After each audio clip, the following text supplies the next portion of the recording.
8 men to a tent. Months on campaign. No wives, no privacy. So how did Roman soldiers deal with the lack of sex? The rules said virtue. The frontier said something else. Paydays in garrison towns, taverns that never wrote receipts. Friends who shared more than rations, and punishments that depended on who wore the rank. Letters hint at jealousy and hush-hush favors. Camp jokes point one way, the law codes point another. Was it discipline denial or quiet arrangements everyone knew not to name? We'll walk the camp street and follow the clues, no spoilers. Just the logic of how men actually lived under the eagle. Comment the exact time you're watching Dawn Drill or Midnight Watch. If this pulled you in, tap like so, the next chapter marches a little farther. You sign your name to Rome's most powerful army, and your love life is the first casualty. No flowers, no dates, not even a legal wife. The Legion may promise glory land and citizenship, but what it really recruits is your obedience. You trade kisses for command drills, privacy for discipline, and the right to marry for 25 years of celibate service, at least on paper. The rule comes from Emperor Augustus, the same man who gave Rome its golden age, and himself a reputation for moral policing. He didn't just want strong soldiers, he wanted them morally convenient. Marriage, he claimed, distracted the ranks. A wife meant a house children expenses and reasons to question suicidal orders. So Augustus made a decree no legionary shall marry while in service. Simple, efficient, cruel. You stand in line at enlistment, one hand raised, the other clutching a wax tablet. The officer reading the oath doesn't mention this part aloud. It's in the fine print buried under the pay scale and ration terms. The logic feels strangely familiar. The empire says it's for your own good. Like a modern company banning relationships to avoid conflicts of interest, Rome wanted its legions focused, loyal, and unattached. At first you imagine you can handle it. After all, you're 20 in peak condition, surrounded by thousands of men in the same boat. The army even feeds you, pays you, and clothes you roughly but reliably. The problem is the years. 25 of them.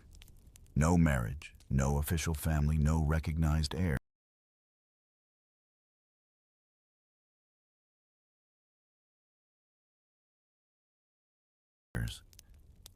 If you slip, the law calls it misconduct. If you get caught with a local girl, it's fraternization with civilians. The penalties vary from fines to flogging to quiet reassignment to some remote outpost. Roman discipline didn't play games. A soldier's life was a machine made of rules and routine. You eat, drill, build, march, and fight on command. Emotions are things you pack into the same bag as your sandals, useful only when ordered. But soldiers are still human, and repression leaks through the cracks. At night, when the fires die, and the tents rustle with small talk, you hear the jokes, half true, half desperate. The only women allowed in camp, someone mutters, are the goddesses on our coins. Another answers, and they're cold company. Laughter rolls through the ranks, but there's a kind of ache under it. That's the irony. Rome built its armies on discipline, but it kept them loyal through vice. If love was forbidden, desire was merely redirected. The quartermaster knew which taverns were safe. The centurion knew which merchants supplied more than grain. Officially, the law said no wives. Unofficially, the empire winked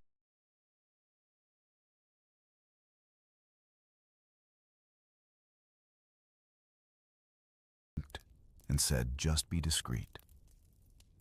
You soon realized the ban wasn't moral purity, it was logistics. The army moved constantly. Marching legions could cover 20 miles a day.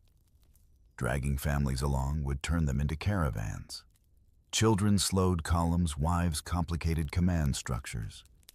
The generals wanted mobile armies, not domestic dramas. Rome's greatness in its eyes depended on soldiers who could burn bridges literally and emotionally. Still, the band didn't stop affection. It only made it resourceful. Some soldiers kept secret companions near their fort's women who cooked, mended, or followed the army's route unofficially. Others formed quiet arrangements with locals, promising support without paperwork. The law didn't recognize these unions, but human nature did. When soldiers died hidden, partners sometimes appeared clutching rings or babies that the empire refused to name legitimate. The historian Tacitus once wrote that the army's strength lay in its discipline. What he didn't add is that discipline was always at war with loneliness.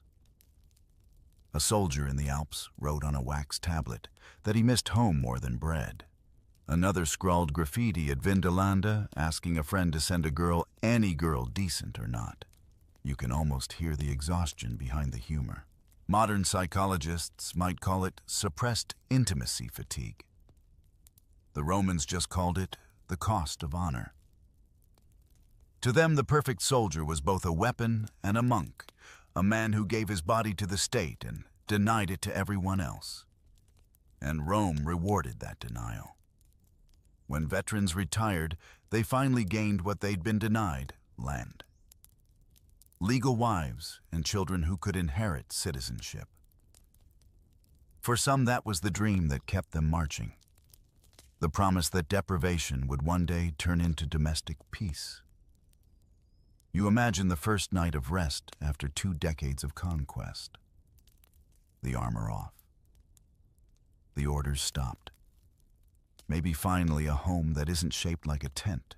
But for now, you're still in line, a recruit with a regulation haircut, a wax tablet full of rules, and a heart that belongs to the empire. Somewhere in the camp, a bugle call for drill, and every thought of love vanishes under the sound of discipline. When dawn breaks over the camp, you hear more than the clang of shields. You hear the quieter hum of the people who aren't supposed to exist. Women moving between tents, children chasing chickens, merchants unloading baskets of figs and wine. They're not soldiers, not citizens of the Legion, but they belong here all the same. That's the secret Rome never wrote in marble. Every army built its own shadow village. Beyond the fort walls lies the Cenabi, the civilian sprawl that follows the Legion like an unofficial echo. It's half marketplace, half family camp, and entirely illegal in the eyes of strict regulation. Yet every commander knows life would collapse without it. Who mends tunics? Who bakes bread? Who soothes the nerves of men who've been marching through mud for months? The army doesn't supply comfort, it contracts it out. You walk through the stalls, blacksmiths hammering horseshoes, barbers with makeshift mirrors, women selling bread so fresh it makes the soldiers stop mid-step. A few wear simple tunics, others finer robes that speak of long hours spent earning them. Some are wives, in everything but law partners of soldiers, who share pay chores and worries, but not legal recognition.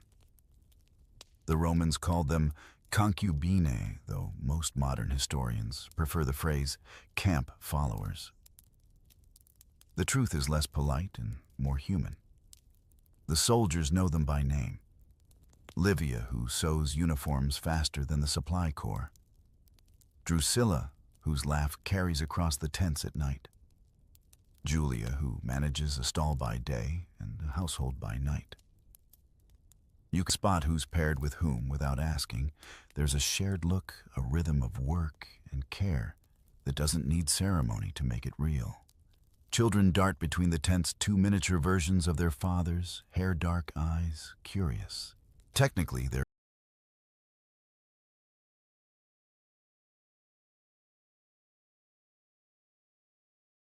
illegitimate, no citizen father until discharge, but the army doesn't chase them away.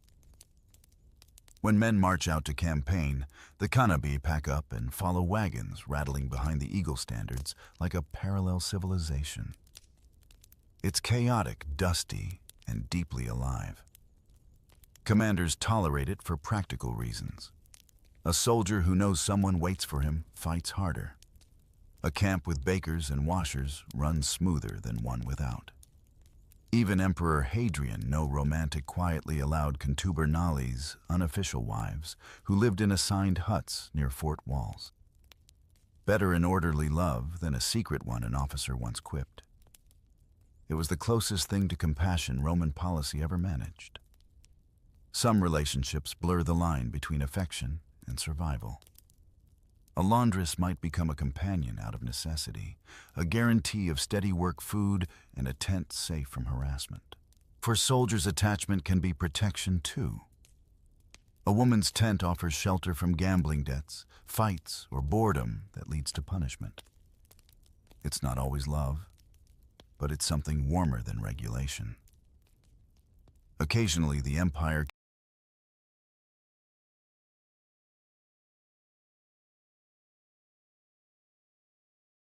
catches up to its own hypocrisy. During the Flavian dynasty, inscriptions appear describing women as uxor militis, soldier's wife, even before the marriage ban was formally lifted. Archaeologists have found tombstones carved with names of these quiet partners, to Julia, beloved of Marcus the centurion. The law pretended they didn't exist, but stone disagreed. And the soldiers wrote too. At Vindolanda, a Roman fort in northern Britain, a fragment of a letter survives from a woman named Claudia Severa, inviting her friend Sulpicia Lepidina to a birthday party. The ink is delicate, the Latin elegant, the emotion unmistakably familiar. She misses her friend, she hopes she'll come. Historians call it the earliest known writing by a Roman woman in Britain. You can call it proof that warmth survived even this far north of the empire's heart. Walking back through the camp, you catch snippets of conversation. A legionary complains that his partner's bread burned. Another boasts that his boy can already lift a shield. These aren't barrack stories, they're domestic ones. The tent flaps may be made of leather, but inside them, life sounds like any neighborhood anywhere, small grievances, laughter, the smell of stew. And yet every soldier knows it's temporary. When the horn blows for deployment, the cannabis empties like a theater after curtain. Women pack the bread ovens, children wave from wagons, and the road swallows them all. Maybe they'll meet again at the next fort, maybe not. A soldier's love story ends as quickly as a campaign. No promises, no paperwork, no inheritance. The empire thrives on this transience. Soldiers belong to the eagle. Families belong to fortune. You start to understand how Rome could rule the world. It found a way to keep hearts tethered, just enough to hold them, but not enough to slow them down.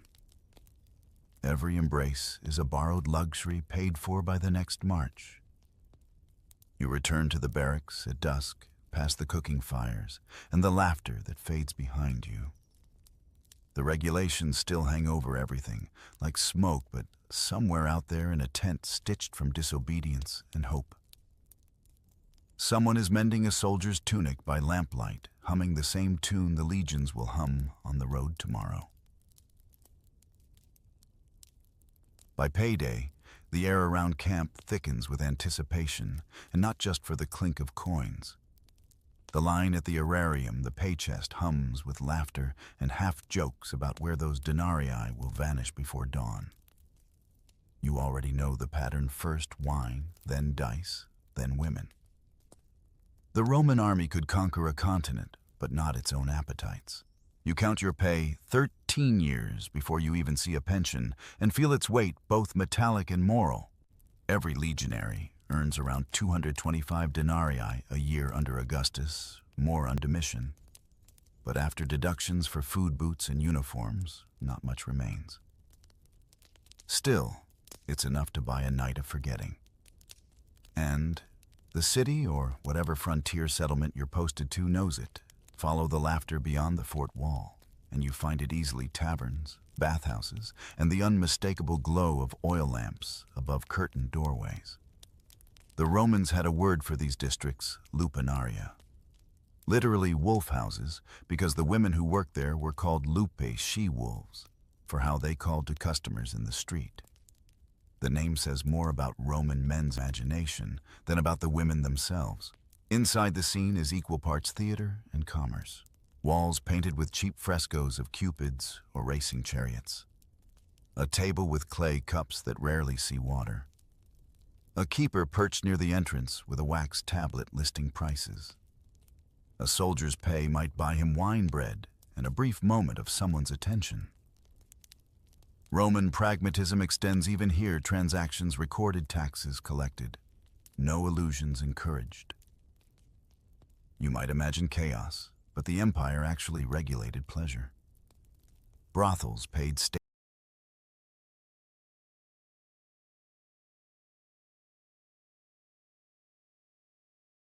fees. Owners kept registers. In some towns, prostitutes even had licenses stamped with their names and physical descriptions, a bureaucratic measure that made sin taxable. The moralists scolded, but the accountants smiled. As long as order was maintained, Rome saw no scandal in a soldier spending part of his wage in a licensed establishment. What it feared was disorder, fights, unpaid debts, disease outbreaks. The army didn't condemn the act so much as the distraction. Commanders quietly preferred the lupanaria to unregulated affairs. A few coins in a controlled setting caused less trouble than jealous husbands or secret pregnancies near the fort. Better spend an hour than lose a week in the stocks, one centurion mutters, and no one disagrees. The state's hypocrisy was almost elegant private virtue, public tolerance. Of course, not every encounter came from coin. Taverns, blurred lines, wine cellars, who offered conversation, innkeepers' daughters, who liked soldiers for reasons other than money. The Roman historian Juvenal joked that even the gods in the Pantheon had their share of innkeepers' sons. You can almost hear the sarcasm echoing across centuries. For all their laws about purity, the Romans were professionals at negotiation. Still, indulgence had its hierarchy. Officers could afford discretion. Private dinners, educated courtesans, carefully managed liaisons that looked respectable. Ordinary soldiers made do with cheaper distractions. Archaeologists have found graffiti from Pompey's barracks that reads like unfiltered humor. Crude jokes, names carved with affection, or mockery price tags, scribbled like advertising. One inscription, near a tavern wall, simply reads, Felix hic bene futuit. Felix had a good time here. The ancient equivalent of, I was here signed with satisfaction. But desire in Rome came with double standards, sharper than any sword. A respectable Roman man could visit a prostitute or take a concubine without shame. But if he allowed himself to be emotionally entangled, that looked weak. Self-control, not chastity, was the measure of virtue. So you laugh along with the rest, pretending it's all amusement, because sentiment belongs to poets, not soldiers. Money flows back into the system like blood to a heart. The tavern owners bribe quartermasters, who then look the other way. When soldiers stumble back after curfew, merchants sell trinkets and perfumes, imported from Syria or Egypt, exotic scents that fill air thick with sweat and laughter. Somewhere nearby, musicians play a tune older than the empire itself. And for a few hours, the frontier feels like Rome, again loud, indulgent, alive. Yet even here rules hover. The moralists back home like Seneca and Musonius Rufus preach that restraint builds character, that lust erodes courage. The irony, most of them never marched a mile in armor or slept in a tent for months without comfort. So soldiers ignore their letters and trust what's real. Warmth, food, touch, laughter. When morning returns, the fort gate swallows them again. The prefect checks attendants' faces pale from wine and sleep deprivation, but the drills resume. The empire runs on this rhythm, discipline by day, indulgence by night. Balance restored at sunrise. You realize Rome didn't remove temptation. It simply priced it, taxed it, and filed it under logistics. As you polish your armor and shake the dust off your sandals, you can almost hear the city still buzzing behind you. The smell of wine clings to your cloak, the echo of laughter to your thoughts. But no one speaks of it aloud. By midday, the army is once again marble-faced, orderly, mechanical. You remember the saying carved on a tavern wall in Gaul: life is short, the road is long. For the Roman soldier, that wasn't philosophy, it was routine. The Roman army could punish theft with crucifixion, but what it really feared was love getting complicated. Desire wasn't outlawed. Attachment was. And nowhere did that rule twist tighter than in the blurred lines between concubines, slaves, and the strange gray zone Rome called domestic loyalty. Back in the barracks, every man knows that the word concubina carries both comfort and caution. She's not a wife, you aren't allowed one. But she's not a stranger either. She cooks your food, washes your tunic, and sometimes stays long enough that the camp starts treating her like family. Her children might even have your eyes. But by Roman law, they belong to no one but her. The army calls her presence irregular, but she's the most regular part of your day. Rome prided itself on order. Everything had to fit a category: citizen or non-citizen, soldier or civilian, wife or slave. Concubines made the legal system nervous because they broke the neat lines. Some were freed women, others camp followers who simply stayed. In wealthier households back in Rome, concubinage could be respectable, an arrangement recognized by social custom, even if not by legal marriage. Among soldiers, it was survival, wrapped in affection. You've seen both kinds. One centurion keeps a former slave as his concubine, a quiet woman named Nisa,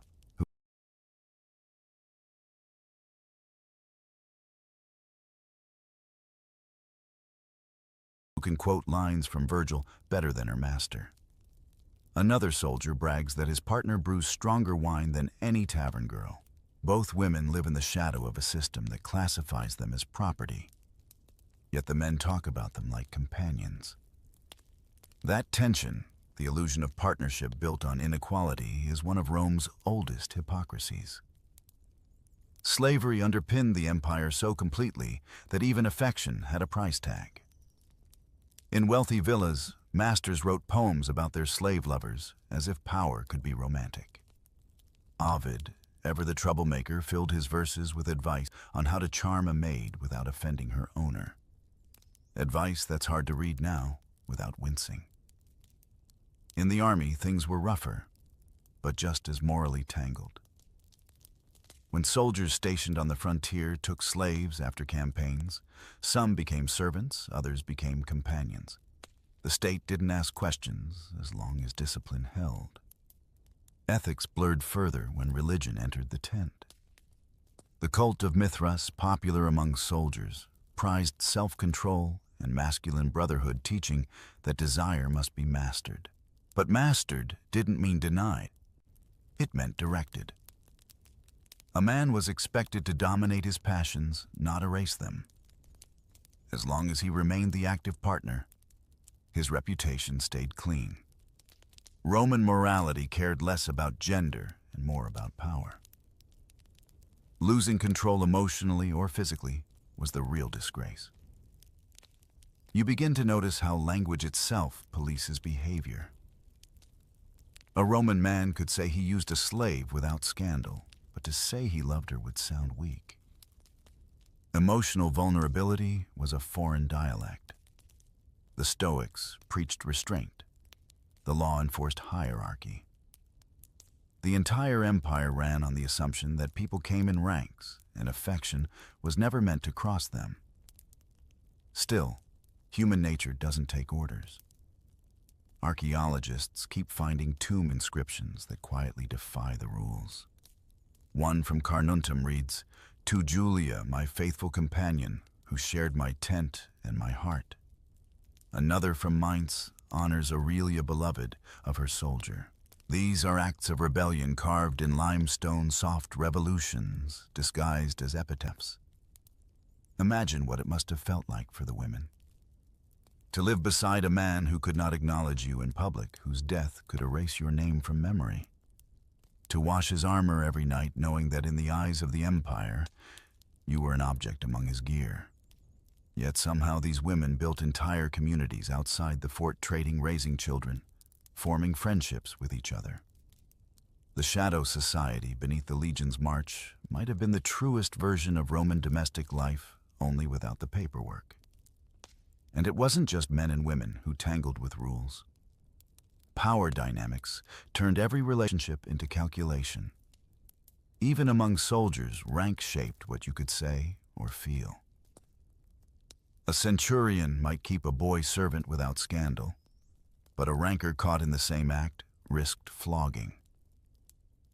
The dividing line was never morality. It was visibility. The Empire tolerated anything as long as it didn't threaten the illusion of order. You begin to understand that Rome's genius wasn't just in conquering land. It was in controlling categories. Every form of affection had to be labeled, ranked, or rationalized. Love could exist, but only as long as it stayed obedient. A soldier might sneak tenderness into the cracks of law, but he'd never be free to name it aloud. Some evenings, when the campfire burns low, you catch glimpses of the truth the laws tried to bury: two figures sharing bread. A child playing in the dust, laughter that sounds too genuine to be regulation. The army's scrolls may forbid marriage, but the heart doesn't sign decrees. It just beats quietly in the dark, waiting for the next trumpet to drown it out. When night falls and the camp settles, discipline doesn't end, it just changes costume. The torches glow low, the tents whisper, and the lines between camaraderie and curiosity blur. Rome's army didn't ban same-sex relations, it merely demanded they happen in the right direction. For a civilization obsessed with hierarchy, even desire came with a rank system. Roman morality never asked who you loved, it asked who played which role. A free-born Roman man could do nearly anything, as long as he stayed dominant. To be the active partner commanding, assertive, and control was to remain manly. To be passive, receptive, emotional, that in Rome's vocabulary risked humiliation. They didn't call it homosexuality. They called it status loss. In the barracks, that logic created a strange equilibrium. The legions were all male environments, thousands of men living together for years, sharing tense drills and silence between campaigns. The official law, Lex Scantinia, condemned abuse of freeborn males, but in practice, it mostly protected the social order, not the moral one. Soldiers could face punishment for violating hierarchy, not for desire itself. In a world where everything revolved around dominance, affection became another arena for proving control. The humor reflected it. Graffiti scratched into barracks walls and bathhouse tiles reads like a combination of teasing and confession. Secundus loves Lucius. One inscription declares the heart drawn with clumsy lines. Another, half erased, adds, Lucius loves wine more. Some are jokes, others look more sincere, but none sound particularly scandalized. Among soldiers, teasing was survival. If you couldn't joke about it, you couldn't live with it. Philosophers and poets mirrored the same contradictions. Martial, the quick-tongued satirist of Rome, filled his epigrams with winks at male lovers while mocking men who forgot their station. Juvenal sneered at senators who indulged openly, but wrote with envy more than outrage.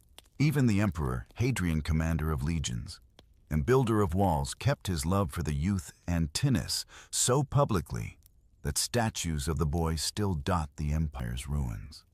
The army didn't collapse under scandal. It saluted, built another fort, and moved on.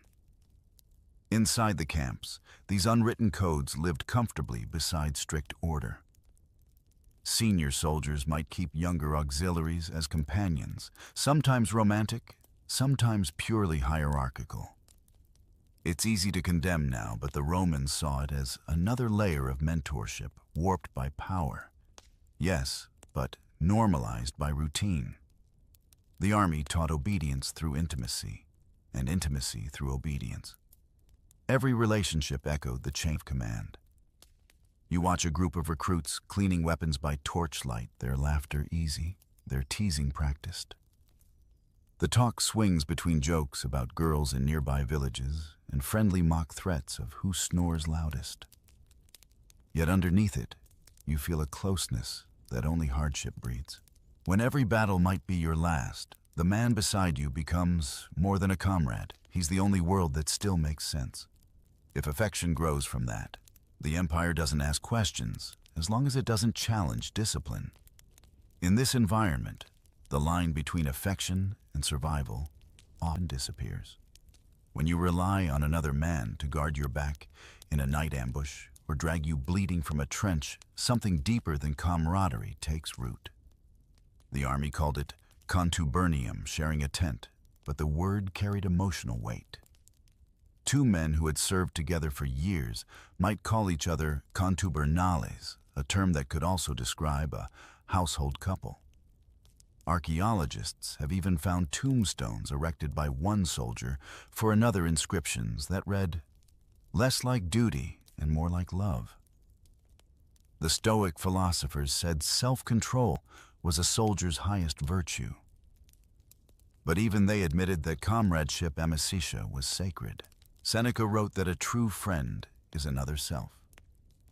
He probably didn't mean it literally, but in the camp that phrase could sound like permission.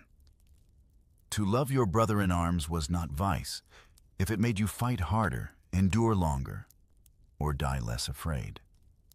That's the paradox of Rome: public cruelty, private tenderness. The same civilization that crushed rebellions with crucifixions built its legions on emotional dependency. In the smoke of battle, distinctions dissolved. No one cared who loved whom when the javelins started flying. And afterward, when the dead were counted and the survivors staggered back to camp, grief was the one indulgence no general ever banned. You sit by the fire watching two veterans share bread from the same ration, their movements wordless, perfectly synchronized. There's nothing to label, nothing to report, just the quiet understanding that in a life where tomorrow's dawn isn't guaranteed, connection of any kind is an act of defiance. Rome's laws could march across continents, but the human heart stayed stubbornly ungoverned. And somewhere far away, perhaps in a senator's villa, a moralist dips his quill in ink and writes another essay about virtue. Out here the legions live, a truth simpler and older than law companionship, however. It's found keeps men alive. The sun rises red over the parade ground, the kind of color that looks like an omen, even when you know better. A centurion squints at it and mutters, "Mars is watching."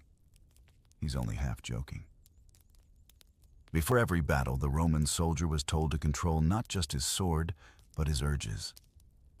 Desire, the priests said, could weaken a man faster than any wound. In the Roman mind, self-control wasn't only virtue, it was strategy. Before campaigns, soldiers were ordered to abstain from wine, gambling, and sex for days, sometimes weeks. Not because the army suddenly found morality, it feared distraction.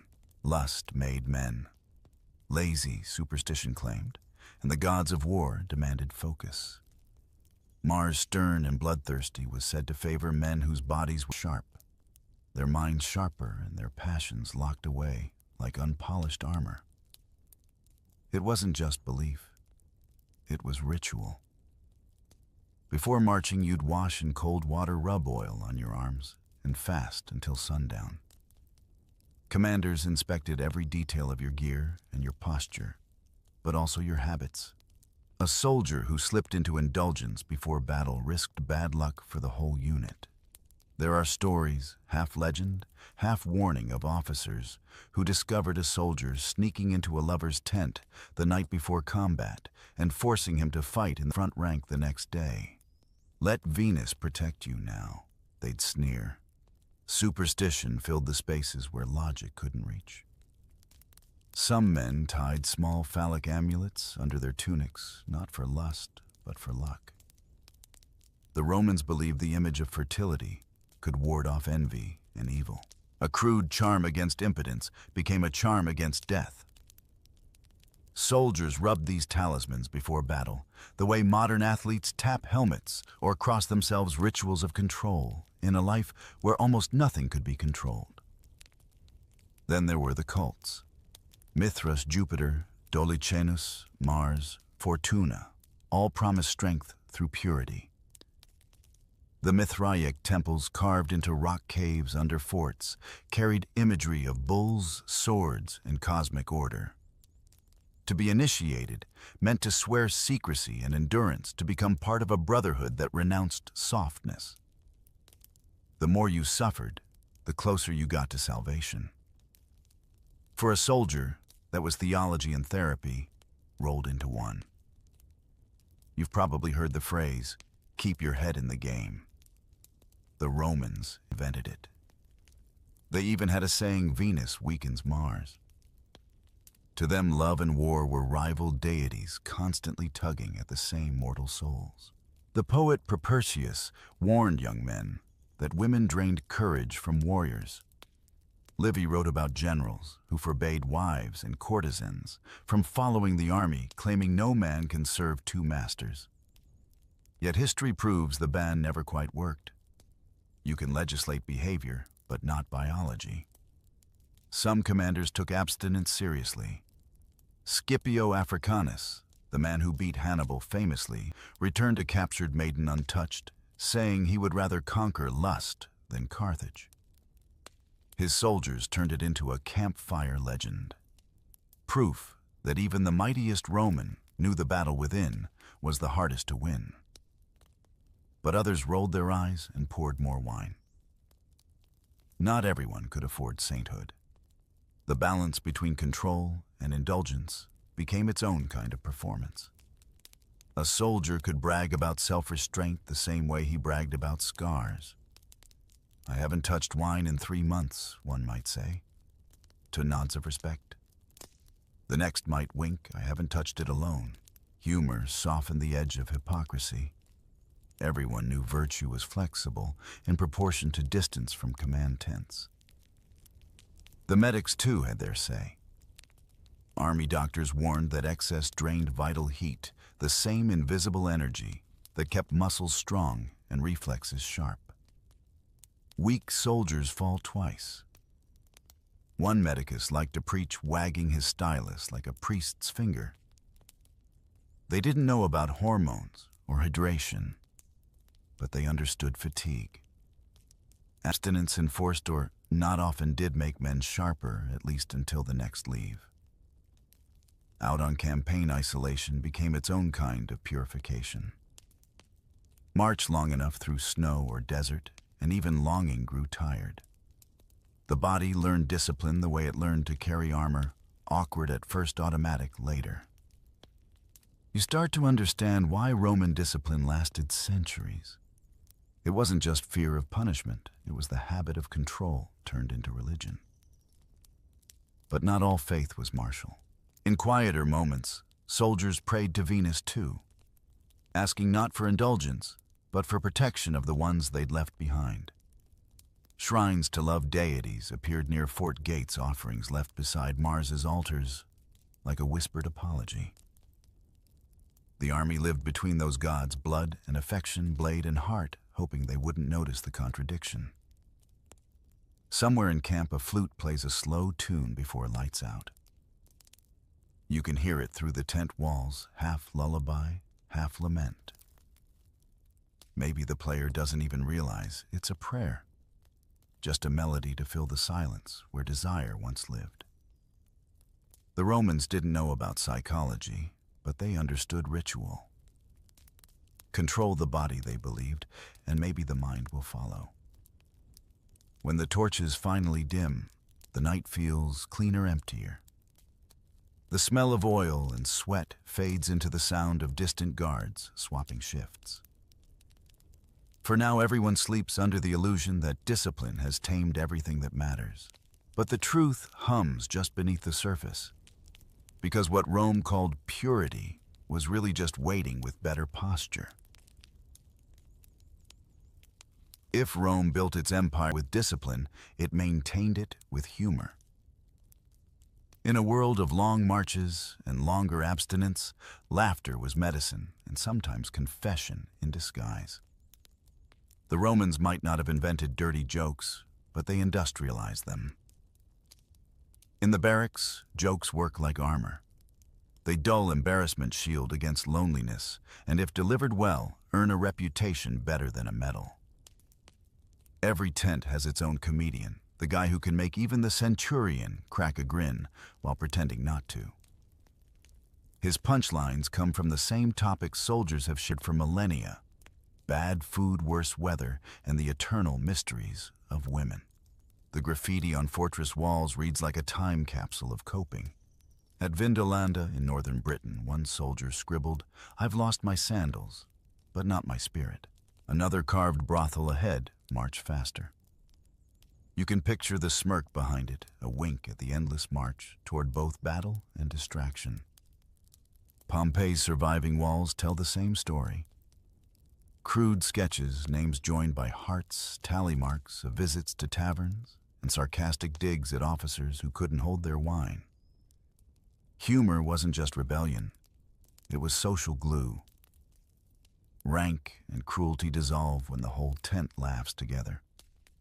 A soldier might tease his friend about a crush, a failed flirtation, or a night spent sleeping in a puddle and the laughter stitched the wound shut. It's strange how often the stories repeat themselves. Rome's empire was enormous, yet its soldiers all sound like modern co-workers on a night shift. Complaints, gossip, and sarcasm. Some things don't evolve because they don't need to. Letters kept the spirit alive, too.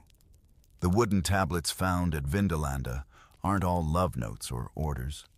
Some are banter. One soldier thanks a comrade for sending socks and underwear, adding, "You wouldn't believe the weather here." Another writes, "Please send more beer." Historians may study them as documents of supply logistics. But to anyone who's ever missed home, they read like postcards filled with weary affection. Every camp had unofficial storytellers, the men who could turn humiliation into legend. The one who fell in the river, the one caught snoring during watch, the one who mistook a superior's tent for his own after too much wine. These tales circulated faster than news, each retelling exaggerating the absurdity until everyone forgot who started it. Humor turned the brutal sameness of army life into folklore. Even commanders played along. Julius Caesar himself was known for tolerating soldiers' jokes at his expense, provided they stayed clever. During one campaign, when his troops mocked his thinning hair by wearing laurel crowns too low, he supposedly laughed and promised them extra rations for originality. To a Roman general, a joking legion was a loyal one. Better laughter than mutiny. You see the logic in it. Laughter releases pressure.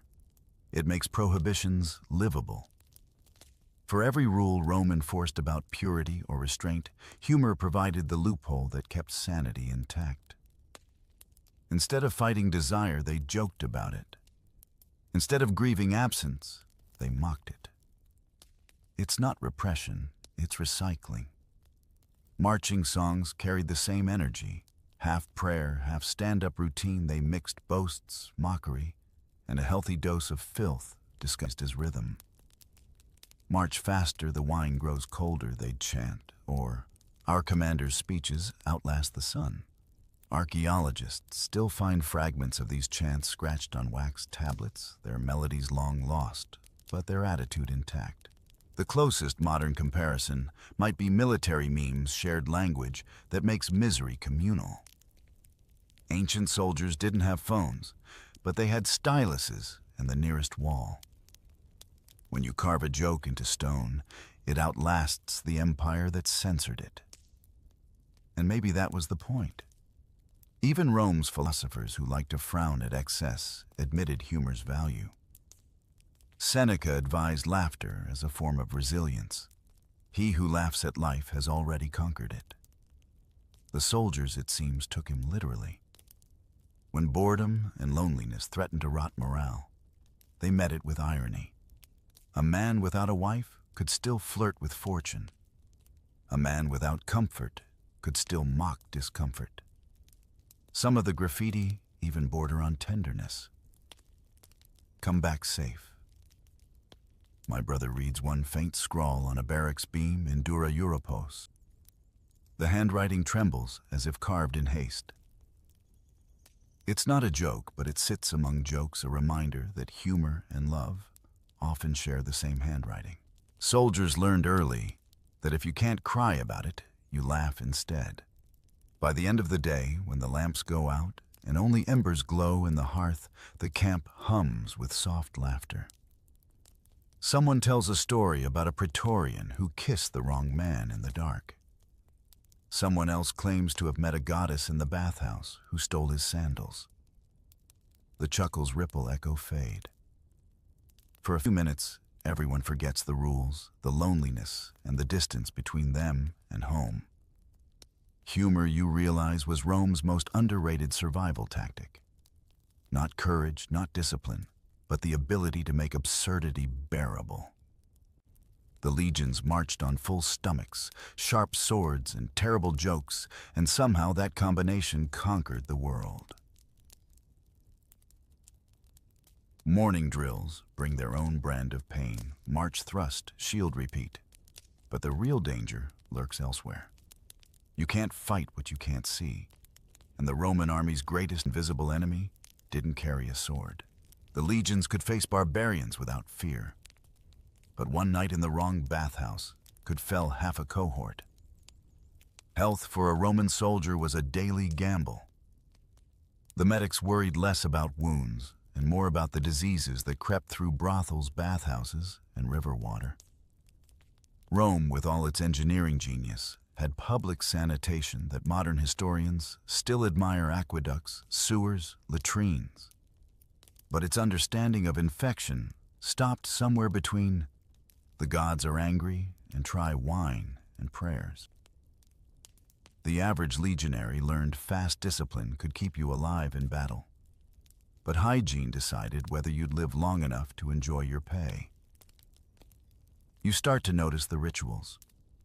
Soldiers wash hands with vinegar, rub oil over skin, and scrape it off with curved bronze strigils. The smell is sharp, sour, and oddly clean. They shave daily not for fashion, but to spot lice. The barracks latrines, long benches over running water, are cleaned religiously, but still manage to be the least enviable post in the rotation. The army's obsession with order extends even to filth. Keep your shield polished and your bowels steady. One medicus jokes, or Mars will claim you early. When it comes to sexual health, advice shifts from the practical to the poetic. The medics prescribe concoctions of honey, vinegar, myrrh, and even crushed olive leaves as purifiers. Some soldiers swear by garlic as a cure-all. Others carry amulets carved with Venus's symbols, hoping divine favor will double as disinfectant. The line between medicine and magic was blurry, and most didn't care which side worked. Prostitution being as common as bread stalls, the empire tried to manage the inevitable. Licensed brothels kept registers, and some even required regular checkups by local physicians, not for compassion, but for economy. A sick army was a slow army. Commanders didn't lecture about morality, they lectured about efficiency. A legion marching with an outbreak of sores or fevers moved like a broken machine. So the prefect's advice was brutally practical. Choose clean houses, not cheap ones. Still soldiers being soldiers, warnings turned into jokes. Graffiti near Pompeii's Lupanaria includes lines like "Cave Venus beware," Venus scribbled beside crude sketches of centurions limping. Humor softened the embarrassment, but the fear was real. The Empire's medical papyri described symptoms we'd recognize instantly: burning pain rashes, fevers, ulcers. They didn't have names like syphilis yet, but the experience was eternal. Bathhouses, the pride of Roman culture, weren't much safer. Shared sponges, reused towels, communal pools. Perfect breeding grounds for every microscopic invader. Mars forgot to discipline. Still, no one could resist them. The baths were the Roman soldier's reward, the only place he could feel human again. After weeks in armor, the plunge into warm water felt like rebirth. You can almost sympathize. Would you rather risk infection or go unwashed through a Mediterranean summer? The medicus's tent tells another story. Its walls are lined with jars, honey vinegar, resin, poppy extract. Tools gleam in the dim light, bronze scalpels and tweezers, more terrifying than comforting. The surgeon's hands move fast, no gloves, no anesthesia, just prayers to Aesculapius and a helper with a strong stomach. Sometimes the treatment hurt more than the illness. But medicine in Rome was built on courage and guesswork. Failure wasn't moral, only expected. Not that soldiers were entirely helpless. Some learned local remedies during campaigns.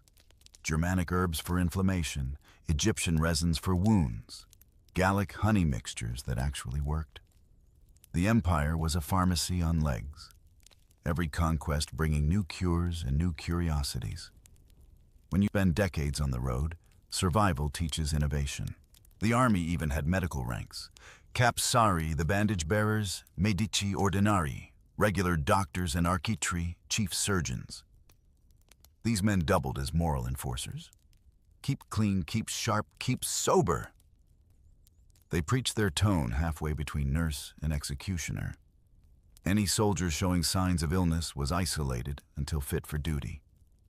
The Romans didn't understand contagion, but they recognized consequences. The strange part is how faith never lost ground to fear.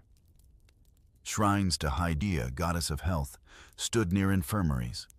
Incense burned for Mars and Apollo to bless both wounds and sins. A soldier might confess his ailment to the gods before the doctor, hoping divine discretion proved gentler.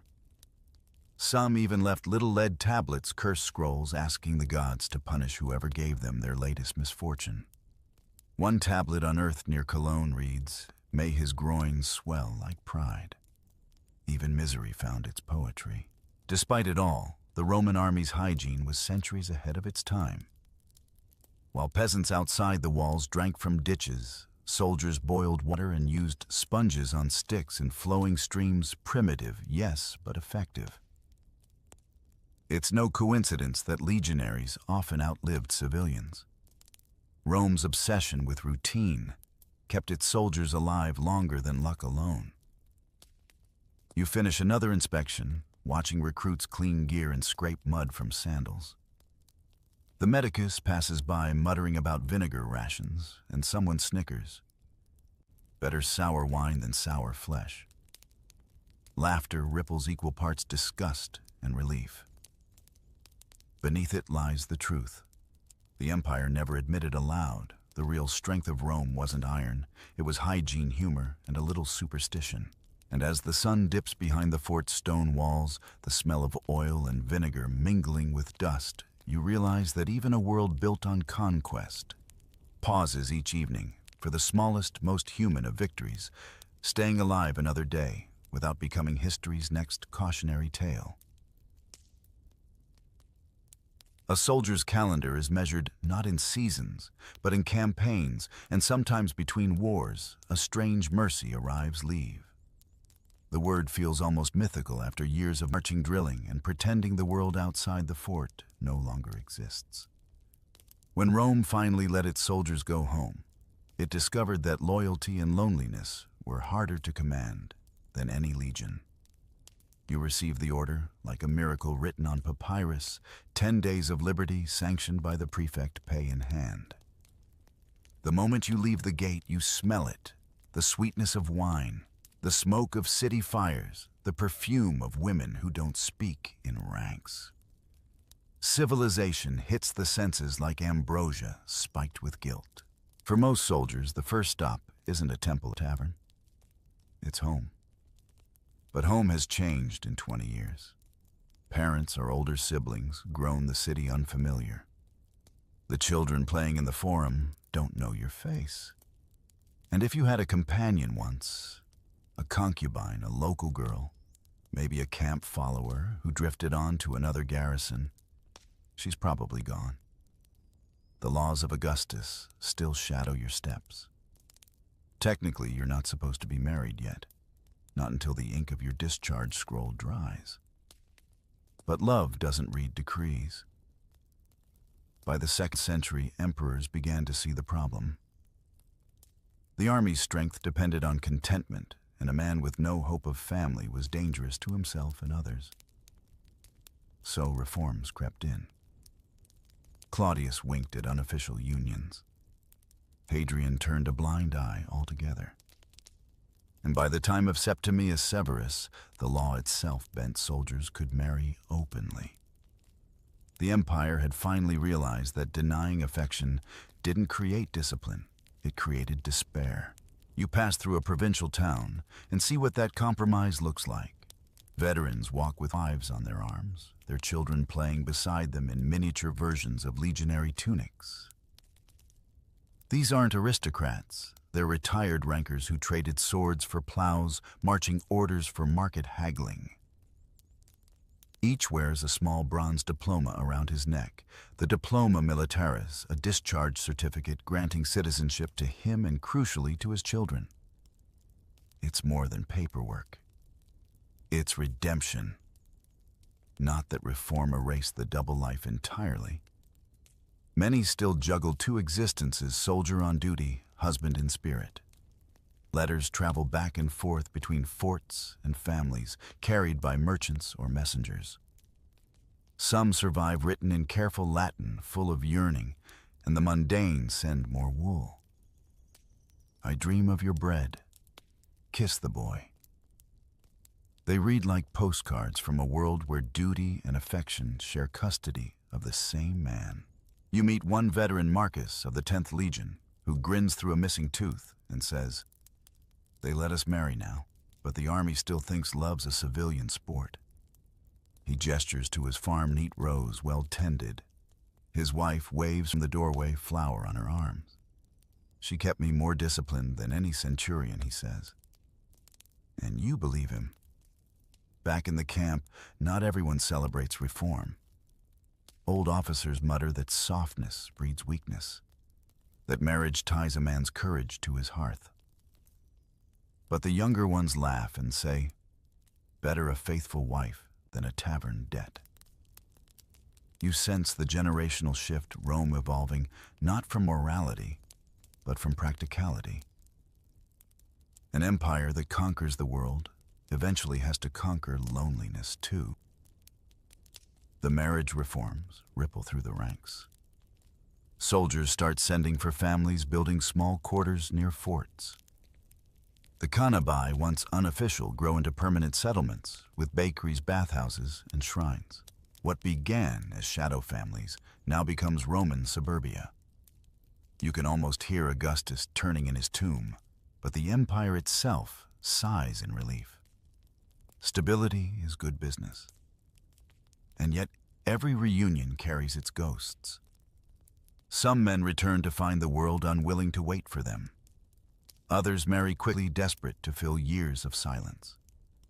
A few discover that peace feels stranger than war. The same discipline that once kept them alive now makes domestic life feel like marching in circles. Their wives joke that they still sleep on command. Even the poets notice the change. Inscriptions on veterans' tombs begin to include wives' names, not just ranks and honors. To Gaius Flavius, soldier of the 2nd Legion, and to his beloved Aurelia, who warmed his winters. It's the kind of epitaph that would have been scandalous a century earlier. Now it's just Rome growing up learning that love like conquest needs management. Somewhere near the Rhine frontier, a band of soldiers gathers at a tavern, celebrating a comrade's discharge. The toasts rise to Mars, to the Emperor, to freedom, to wives waiting downriver. The laughter rings loud enough to make the innkeeper nervous, but it's the laughter of men who've earned it. Tomorrow they'll scatter some to farms, some to workshops, some back to the only home they've ever really known, the army. As the wine runs low, you realize the truth. Every empire eventually learns rules can govern behavior, but not longing. Augustus tried to suppress it. Severus tried to regulate it. But affection always marched beside the legions, unlisted but undefeated. The soldiers of Rome fought wars for emperors, but they endured them for the small, ordinary hope of being human again. And when the next trumpet sounds calling another generation to arms, the pattern will repeat. Love banned, love endured, love reinstated. The empire conquers, collapses, reforms. And through it all, someone somewhere still waits by a door, hearing hoofbeats in the distance. Rome's legions could outlast empires, outfight kingdoms, and outmarch death. But no army ever learned how to conquer loneliness. You can win the world and still lose your heart to distant silence or time.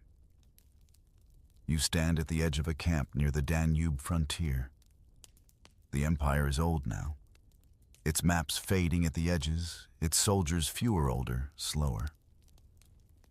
The eagles still glitter on their poles, but their shine looks tired, like a memory that refuses to dim completely. You've spent decades marching under those wings, fighting, laughing, pretending that rules were enough to contain what it means to be human. Some nights, the wind carries the smell of the taverns from across the river. The scent of wine, of bread, of everything the regulations told you to resist. You've outlived emperors, centurions, and the foolishness of youth, but not the pulse of longing. The young recruits still joke about women. The old ones still pretend they've forgotten how to, and the cycle keeps repeating like an echo through centuries. The historians will later call this discipline or virtue or control. But you know better. It's survival disguised as philosophy. The Romans didn't invent repression. They refined it into routine. They built aqueducts for water and walls for enemies. But their most enduring architecture was psychological, the invisible fortress each man built around his own desire. The strange part, it worked. That control, the willingness to silence the body for the sake of duty, made Rome unstoppable. Yet the cost hums under every victory. For all the triumphs carved into marble, the real story hides in the letters, the graffiti, the tombs. The soldier who wrote home asking for wool socks and kisses in the same line. The centurion who named his partner on his grave, knowing no senator would approve. The camp follower who raised children in the shadows of forts. They are the margins of history that the empire never meant to keep, but they survived anyway. By now, the legions have changed. The laws are looser, the discipline less cruel. Soldiers marry openly, build houses of stone instead of tents, plant vines in conquered soil. Rome learns slowly that people fight hardest when they have someone to fight for. The empire's heart softens not through conquest, but through affection reclaimed. And yet, beneath that progress, you can still hear Mars whispering in the dust. Be ready. Desire weakens discipline. Old habits never retire. They just learn to smile. You watch the camp settle for the night. Fires flicker. Someone hums an old marching song that has somehow survived every reform and every emperor. Its words are crude, funny, and heartbreakingly human. Around you, the veterans drift into silence, staring at flames like men who've seen everything except peace that lasts. In your mind, you trace the pattern of it all. The rules forbidding marriage, the concubines and lovers, the soldiers who turned loneliness into humor, the ones who turned affection into rebellion, and those who turned discipline into faith. It all blurs into one truth. An empire can command armies, but it can't legislate emotion. You can standardize armor rations and pay, but not the ache for warmth.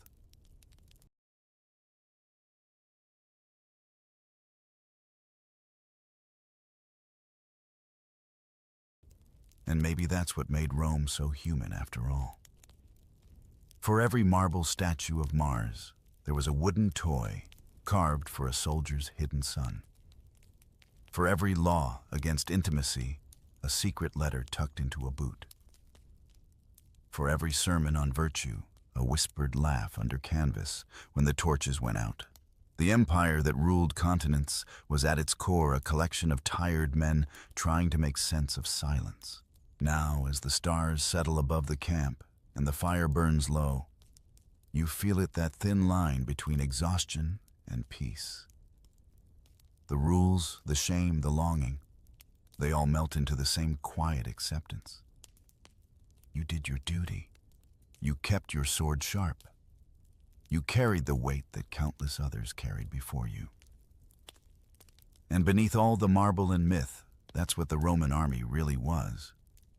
Not just an engine of conquest, but a chorus of human contradictions marching towards sleep. The wind cools the last torch gutters. Somewhere far off, a night bird calls once and goes silent. You lie back on your cloak, the stars unmoving above the ground, solid beneath the heartbeat, steady and ancient. Rome fades, but the rhythm remains, the rhythm of men who loved, endured and waited under the same indifferent sky.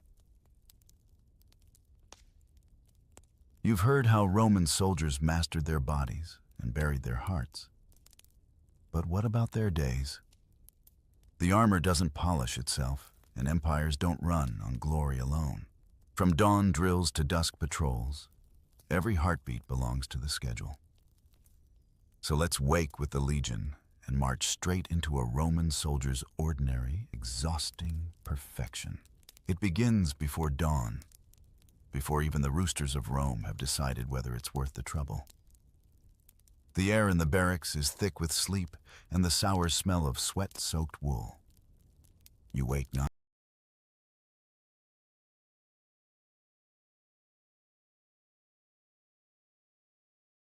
because you want to, but because the centurion's horn will blare soon, and no man wants to be the one still drooling when it does. You pull your blanket tighter for a moment longer, feeling that brief, dangerous luxury called comfort. The straw mattress crunches beneath you stiff from last night's humidity, and you can already feel your armor's chill waiting beside the bed like an impatient creditor. Your eyes adjust to the murk. Around you, rows of men do the same dance stretch, groan curse softly in Latin, then reach for their sandals. No one speaks much yet.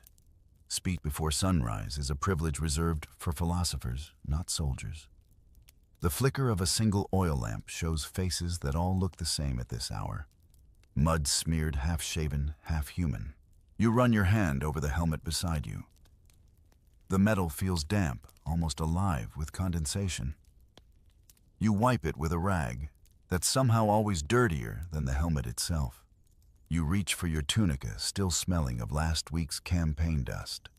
The cloth sticks slightly to your skin, it always does. By the time your belt is fastened and your caligy laced, your fingers already ache from the cold. Outside, the horizon starts to bleed a pale orange, the kind of color painters like to call divine. But for you, it just means another day of orders. The barracks are not silent now.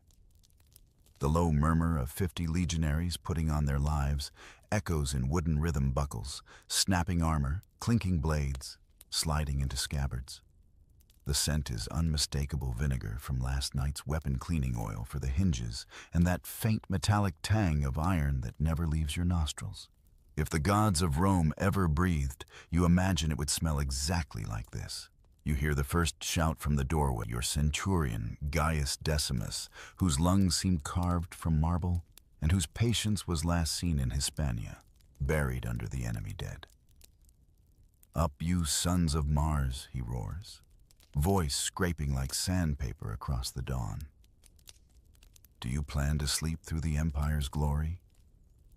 The sarcasm burns hotter than the morning fire pit, but no one dares laugh. You straighten up. In this world, obedience isn't a virtue, it's survival. You fall into line outside, breath misting in the cold. The ground crunches under your sandals, the smell of smoke wafting from the camp's cooking fires. The sky is a canvas of pink and gray, and for a brief, absurd second, you think it's beautiful. Then someone sneezes behind you, and the moment dies. You remember your training, how they taught you to wake like a machine, how to fold your blanket tight enough that a centurion could bounce a coin off it. "A messy bed breeds a messy mind," your old Opsha once said. You believed him mostly because he made you run laps until you did. Now, years later, the habit clings to you like old leather. You can pack your gear blindfolded, find your spear in the dark, and slip into formation half asleep. Efficiency is the closest thing to comfort a legionary ever gets. A few men whisper jokes quietly, always quietly. Someone mutters about the cook's barley being cursed. Another swears he saw a rat big enough to enlist. You smirk, though you don't join in. Humor before the horn is dangerous. It can turn into punishment faster than a sword stroke. The trumpeter finally raises his instrument. The first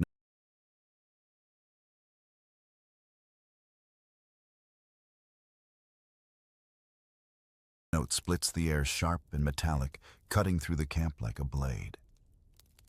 You flinch instinctively, though you've heard that sound every morning for years. It's not music, it's command. Within seconds, the entire cohort stirs like one living beast. The tents unzip, the fires hiss, and the thousand little noises of military life fuse into a single heartbeat. You join the march toward the parade ground. The earth is damp, your sandals sink slightly into the mud, and the weight of your gear presses into your shoulders. The scutum shield thumps against your back with each step. It's comforting in a way, like the world reminding you who you are. Across the yard, a column of recruits stumbles through their first morning routine. You remember when you looked like that lost pale clumsy with the armor? You even pity them a little until your centurion passes by and growls, "Keep your eyes front, veteran." You obey instantly, spine straight, eyes forward. Mercy is not a currency used often in this economy. The sun finally rises, glaring gold, against the polished helmets. The air warms just enough to wake the flies. The smell of oil and iron mixes with the faint sweetness of distant vineyards. Somewhere out there, citizens of the Empire are already trading, praying, gossiping. You, meanwhile, are about to spend the next hour standing so still that your knees will hum. And as you stare at the flag rippling above the signum symbol of your unit, you feel the same dull pride you always do. You're part of something vast, something that outlives names. But pride is a fickle friend. It doesn't warm your hands or fill your stomach. It just whispers that you matter to Rome, even if Rome wouldn't notice if you vanished tomorrow.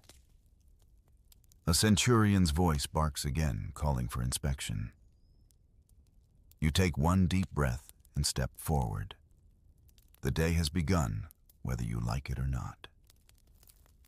The centurion's boots thud through the ranks with a rhythm every soldier knows by heart. He doesn't walk, he prowls.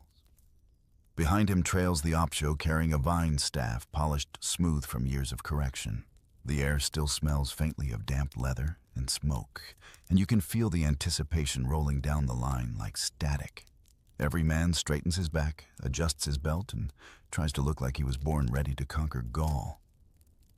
Your lorica segmentata creaks as you inhale the segmented armor plates sliding together like a puzzle forged by anxiety. You glance left. Marcus from Narbo is biting his lip again, a habit that's cost him more skin than any battle. To your right, Titus whispers a prayer to Mars, his lips barely moving. Everyone has their ritual before inspection. Some pray, some spit, some try to stop sweating. You just stare at your sword and pretend you love your job. The centurion stops in front of you. You can smell the iron polish on his cuirass. See the flecks of dust clinging to his cloak. He looks you over from helmet to sandals with the same expression a butcher gives a questionable piece of meat. Blade, he orders flatly. You draw your gladius with care, holding it out horizontally. The edge catches the dawn's light, still sharp, still clean. You know the rule, dull swords, dull minds. He runs a calloused finger along the edge, nods once, and moves on. A small victory, invisible to all but your pulse. When the inspection's done, the tribune himself strides forward. He's young, too young, you think, and wears his purple stripe like a boy who's been told it makes him important. His Latin sounds fresh from the academy, not the battlefield. Still, when he raises his hand, even the birds hush. Men of the 10th Legion, he begins, voice echoing against the camp walls today. You serve not just yourselves, but the eternal might of Rome. You've heard this speech 100 times from 100 mouths. The wording changes, the rhythm shifts, but the promise never does. Rome is eternal, and you are its muscle. You repeat the oath automatically, your tongue knows it better than your mind. You swear loyalty to the emperor, obedience to command, and faith to the gods who supposedly watch. Sometimes you wonder if they actually do. Jupiter must be exhausted by now, trying to keep track of every soldier shouting his name at sunrise. The horns blow again, a long deep note that vibrates in your chest. Oath complete, the ritual dissolves back into routine. Some men grin with the relief of survival. Others stare ahead, already thinking of their next punishment or payday. The military thrives on rhythm work. Eat, march, fight, repeat. It's not so different from life back home. Except back home, you could at least sleep past dawn, and no one hit you for dropping your bread. You glance down at your scutum, its red paint chipped, the metal boss dented from years of campaigns. Each mark tells a story. The crack near the rim, Parthia. The faint scorched line across the center, Germania. You could write your biography on that shield if anyone cared to read it. As the centurion shouts new orders, you form ranks again. The banners catch the wind, golden eagles glittering under the sun. The signifer, the standard bearer, stands tall beside the cohort's flagpole. He carries not just the emblem, but the soul of the unit. Losing it in battle would mean disgrace worse than death. You think of men who've died clutching that pole, refusing to let it fall, even as the enemy cut them down. Sometimes you wonder if bravery is just fear that got tired of running. The tribune dismisses you to the parade ground for drill assignments, and the ranks loosen like a wave breaking. Armor groans, sandals scrape, and someone finally breathes again. The morning stiffness gives way to that familiar hum of purpose. You catch the eye of a veteran, old Publius, his face carved from more campaigns than you can count. He grins at you, toothless but confident. Another glorious day in paradise, he mutters, and you can't help but laugh under your breath. As you march toward the field, the smell of wet grass rises, mingling with dust and sweat. In the distance, the camp's smiths hammer rhythmically, shaping new helmets and spearheads. Every clang feels like punctuation to your thoughts. You remember what they say, Rome's discipline is its greatest weapon. It sounds noble when carved into marble, but less so when you're the one doing the marching. Somewhere near the gate, you pass a shrine to Jupiter, Optimus Maximus, a small altar piled with coins, fruit, and the occasional chicken feather. You pause for half a heartbeat and toss a small copper coin into the bowl. You don't expect divine favor, just fewer blisters. The gods, if they're real, probably appreciate the honesty. The morning light grows stronger now, burning the mist off the parade field. The centurions call the cohorts into their grids, each man aligning his shield edge perfectly with his neighbor's. It's beautiful in a strangely terrifying way. Hundreds of men breathing, standing, waiting as one organism. You feel it in your bones, the discipline, the unity, the inevitability. You take one more deep breath, straighten your back, and prepare for the drills to begin. Somewhere behind you, a crow lands on the barrack roof and squawks as if mocking you for not having wings.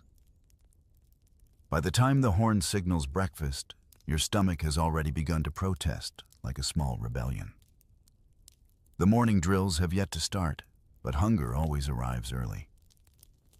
You march toward the mess area with the rest of the cohort, the line stretching like a centipede in armor. The air smells faintly of smoked grain and something suspiciously sour. The cook's grim men who've seen more burned porridge than battle are stirring giant pots over open fires. You clutch your wooden bowl chipped from travel and wait your turn. The ration for the day is the same as it's been since before you were born. Pulse a mush of barley boiled until it gives up all will to live. Sometimes they mix in bits of salt pork if fortune smiles, or garlic if the quartermaster is feeling generous. Today, it's plain gray and glutinous, a dish so modest it makes humility look arrogant. You take your portion step aside and find a seat on a low wall beside your comrades.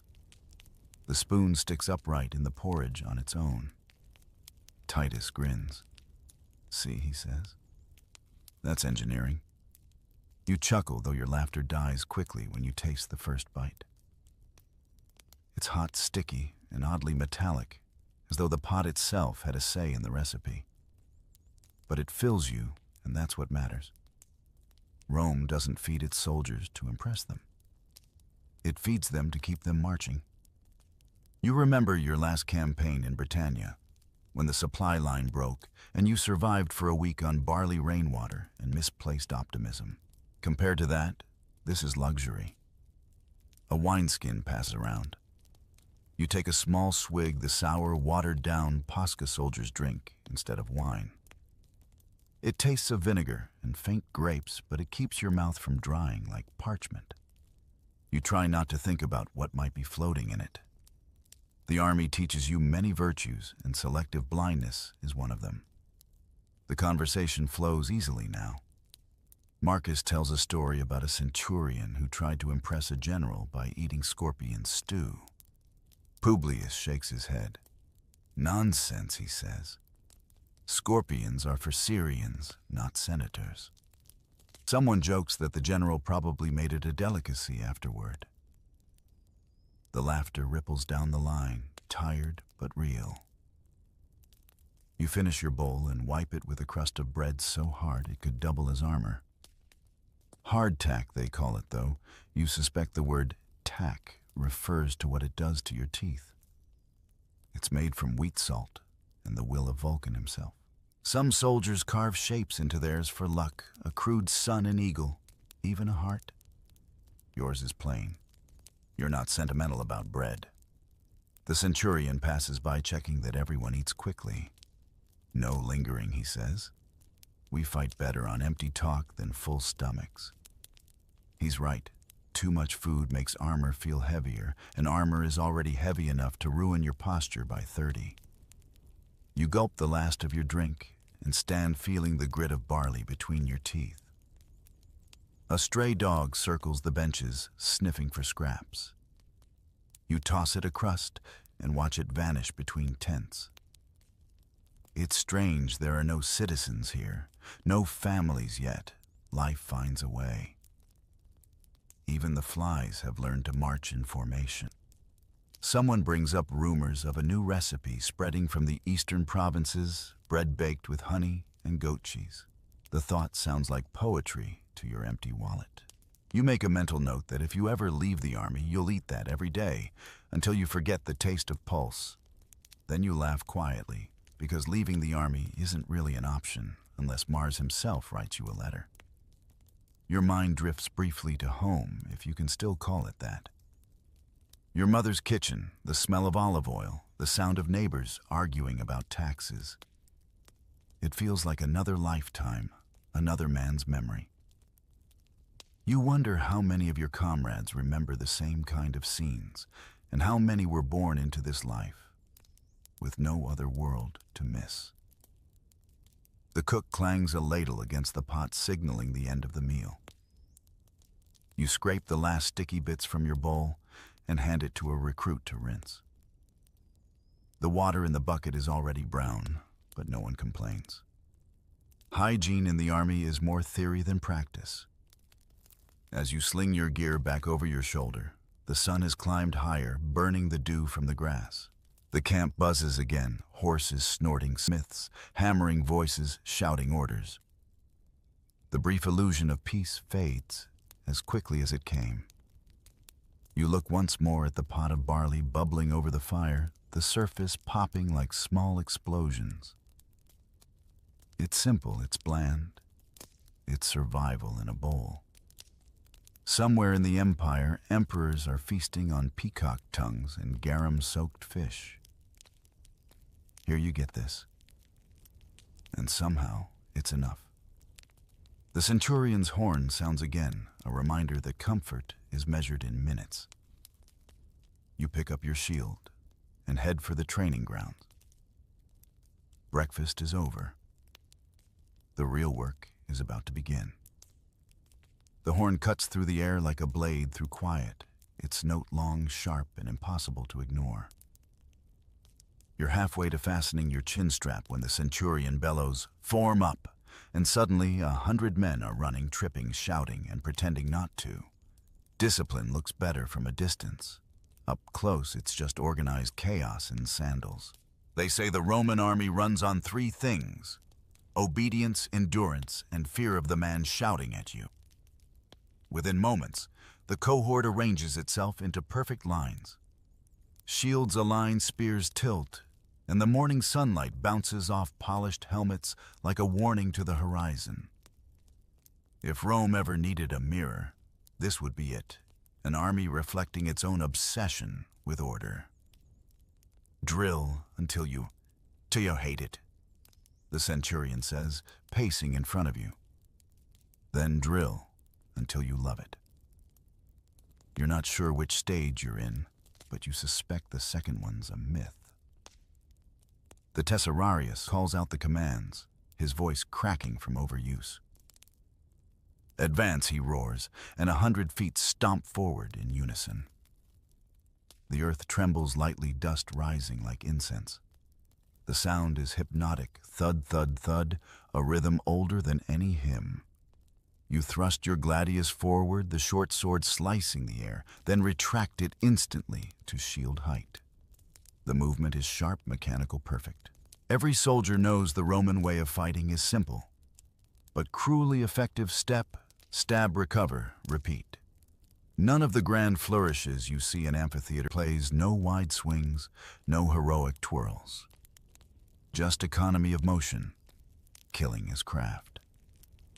The weapon's design itself is pragmatic, broad, near the hilt, tapered near the point, built for thrusting through gaps in armor or ribs. It's not romantic, but it works. You glance sideways. Marcus is drenched in sweat already, his forehead shining under the helmet rim. Titus has that grin again, the one he gets when he's enjoying himself. You envy that. To him, drill feels like purpose. To you, it feels like repetition, dressed as destiny. The centurion walks the line, correcting stances with his vine staff. When he sees a spear droop, he raps it sharply. Keep it straight, or the next man won't. His logic is brutal, but flawless. One mistake multiplies down the line faster than gossip in a tavern. Shields up, he commands, and the wall of red rises instantly. The thump of Scuda interlocking fills the field. You feel the vibration through your arm, through your bones. The formation is tight enough to block the sun. Now, advance. You move forward in slow, deliberate steps, shields overlapping like roof tiles. To an outsider, it would look almost graceful if grace could sweat.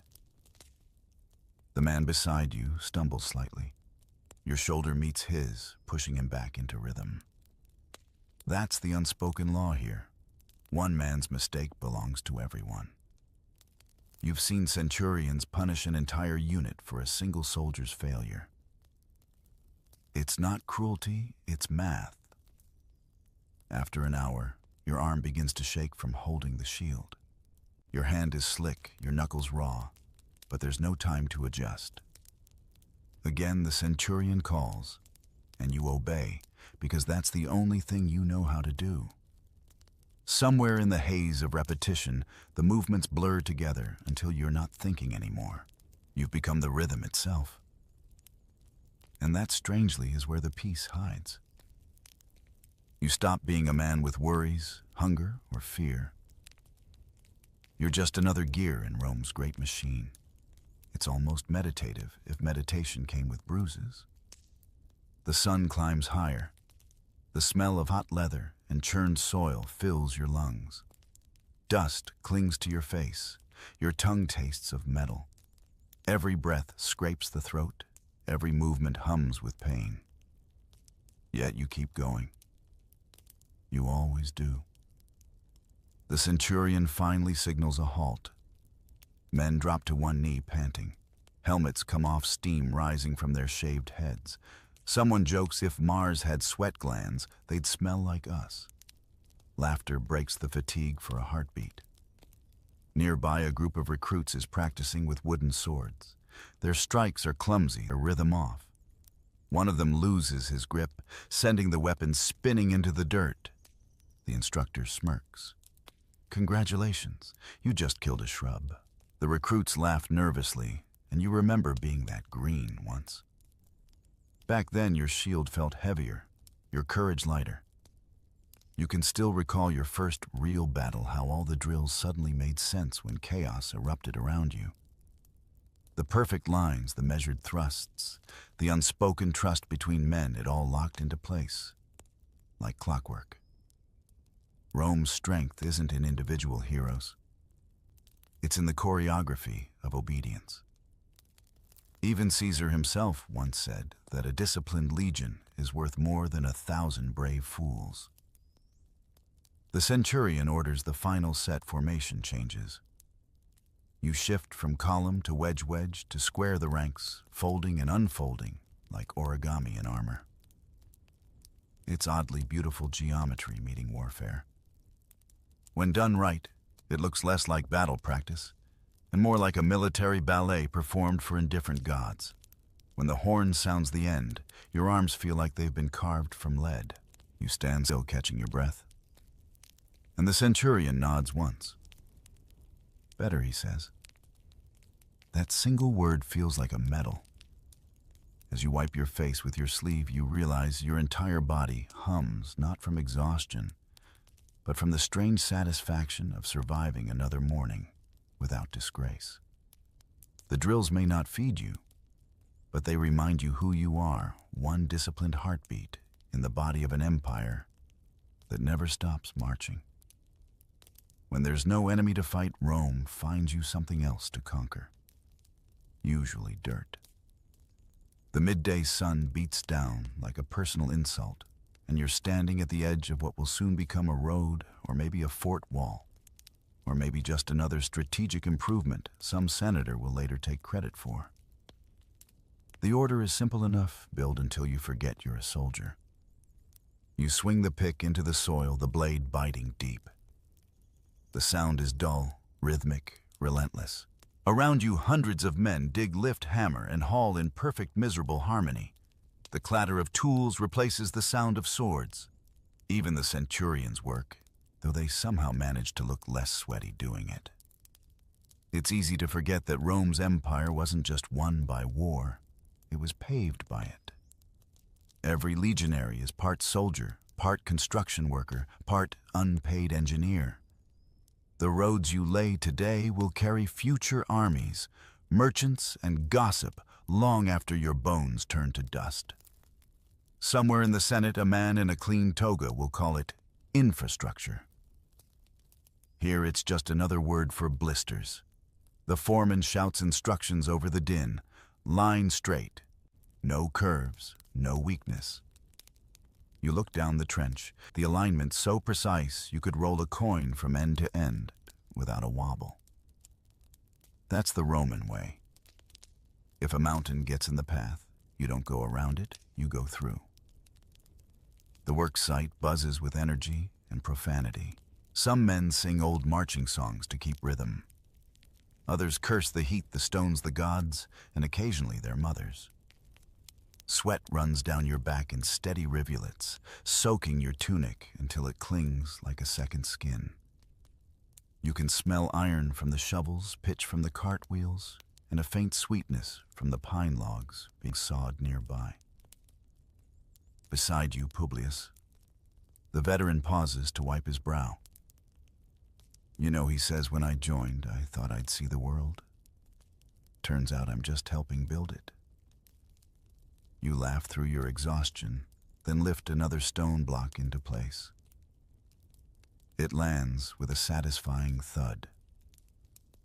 Progress in Rome always sounds heavy.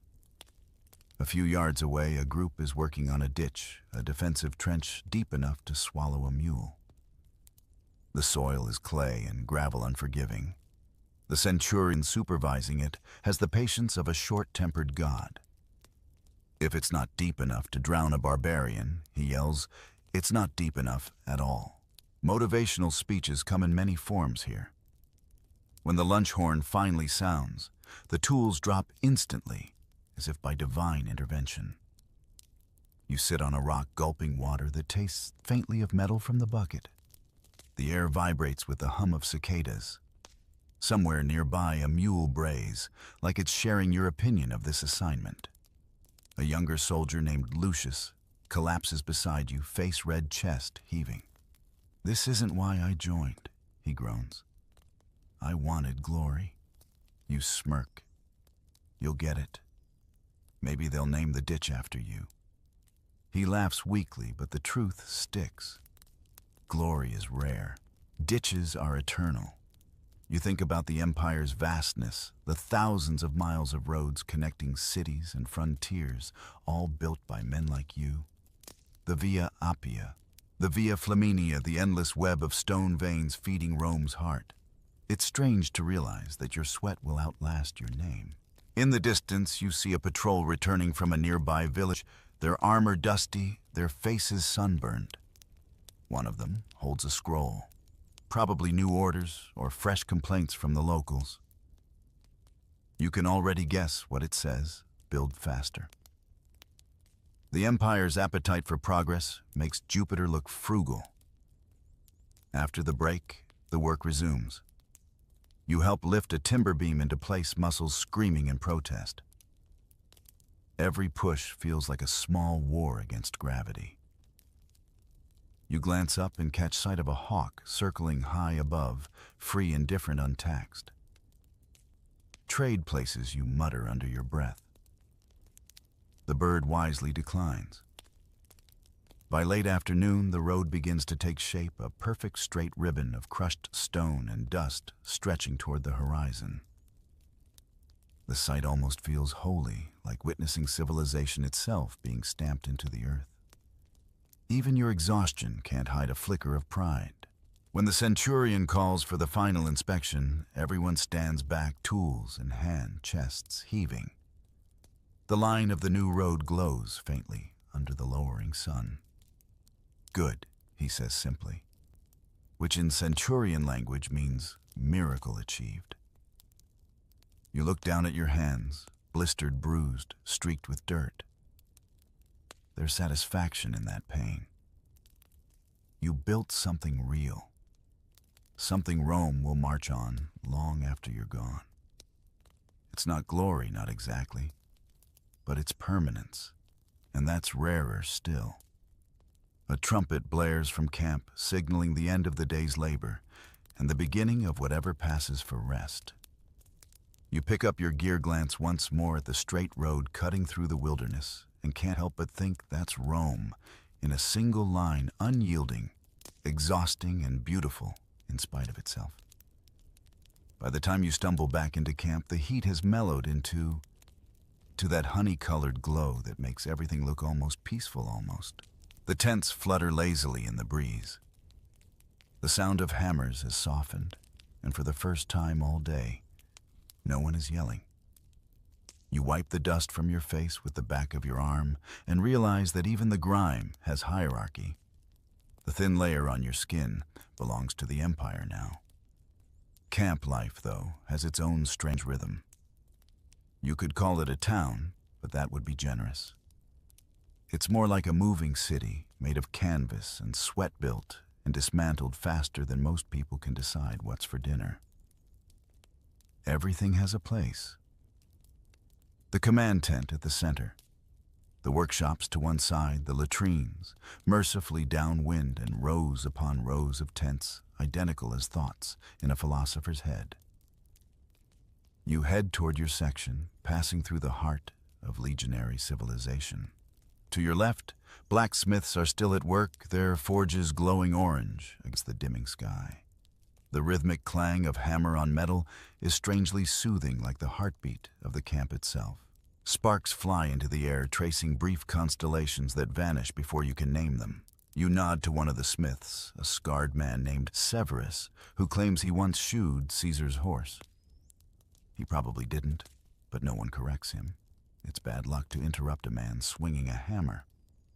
Further down, the cooks are setting up for the evening meal.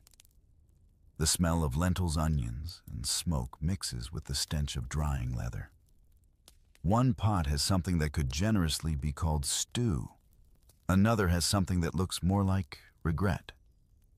Still, after a day of digging roads, even regret smells delicious. You catch a whiff of garum, the fermented fish sauce Romans put on everything, and remember why no one likes standing near the cook fires for long. You find a place to sit near your tent. Titus is already there, tossing dice onto a small wooden board. "Care to lose your pay again?" he asks with a grin. You grin back because you know how this goes. Gambling in camp is as common as breathing, and only slightly less dangerous. The dice clatter, the coins clink, and within minutes insults are flying like arrows. "Jupiter himself couldn't roll that twice," Marcus shouts. "He doesn't need to." Titus says, sweeping up the winnings. Nearby, a group of soldiers argues about who fought worse in the last campaign, the Germans or the Parthians. Someone insists the Germans at least bathed more. The conversation devolves quickly into laughter, mock insults, and a heated debate over whose hometown wine could dissolve a shield faster. These small arguments are the closest thing to peace you'll ever get. Across the camp, the medic tends to a man with a wrapped leg. The soldier winces, but the doctor's expression doesn't change. The Roman medical kit is impressive for its time: bronze scalpels, forceps, even sponges soaked in vinegar. But the methods are brisk. "It's only a scratch," the medicus says, as he prepares to stitch. You look away. You've seen scratches end careers. The camp buzzes with small dramas, nothing big, but enough to remind you that an army is just 1,000 bored men trying not to think too hard. One man carves his sweetheart's name into his shield. Another rewrites a letter home for the 5th time, trying to sound brave without lying. Somewhere, someone starts a bawdy song, and the laughter rolls down the tents like a wave. Then, like always, gossip finds you. Publius sits beside you, lowering his voice to that conspiratorial tone he reserves for sharing official secrets. They say the governor's son insulted the legate at dinner last night. He says, eyes gleaming. Threw a grape at him. You raise an eyebrow. "A grape, yes." Publius nods solemnly. a symbolic grape. You both laugh until your ribs ache. Rome may run on discipline, but it lives on rumor. A breeze slips through camp carrying the faint music of a distant flute. It's haunting soft and surprisingly tender for a place filled with weapons. You wonder who plays it, a homesick soldier, maybe? Or one of the slaves who travel with the legion, earning their peace in melody instead of pay. For a moment, even the dice go silent. You stretch your legs, lean back on your elbows, and let your eyes wander toward the fading horizon. The sky is streaked in purple and gold, the kind of beauty soldiers notice precisely because they have so little of it. You think about how many sunsets you've seen from camps like this, how they all blend together into one endless evening of dust noise and stories. Someone passes a jug of Posca sour as ever, but shared freely. You take a sip, grimace, and pass it on. It's tradition, this little ceremony of shared misery. No toast, no words, just the quiet acknowledgement that everyone here is tired, alive, and still Roman. Then the bugle sounds again, short-clipped routine. It means watch duty assignments are about to be read. The laughter fades, dice vanish into pouches, and men rise slowly, knowing rest will have to wait. You sigh, stretch your shoulders, and get ready to stand guard again. The night may bring calm, but in the Legion, calm never lasts long. First watch, third post, eastern wall. The Optio's voice carries through the camp, and just like that, your night plans evaporate. You grab your shield and helmet again, the metal still warm from the day's sun.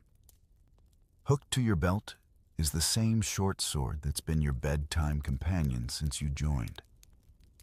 You could almost miss it if it weren't there, like a limb you didn't ask for, but can't live without. The air outside has cooled thick with the scent of pine and camp smoke.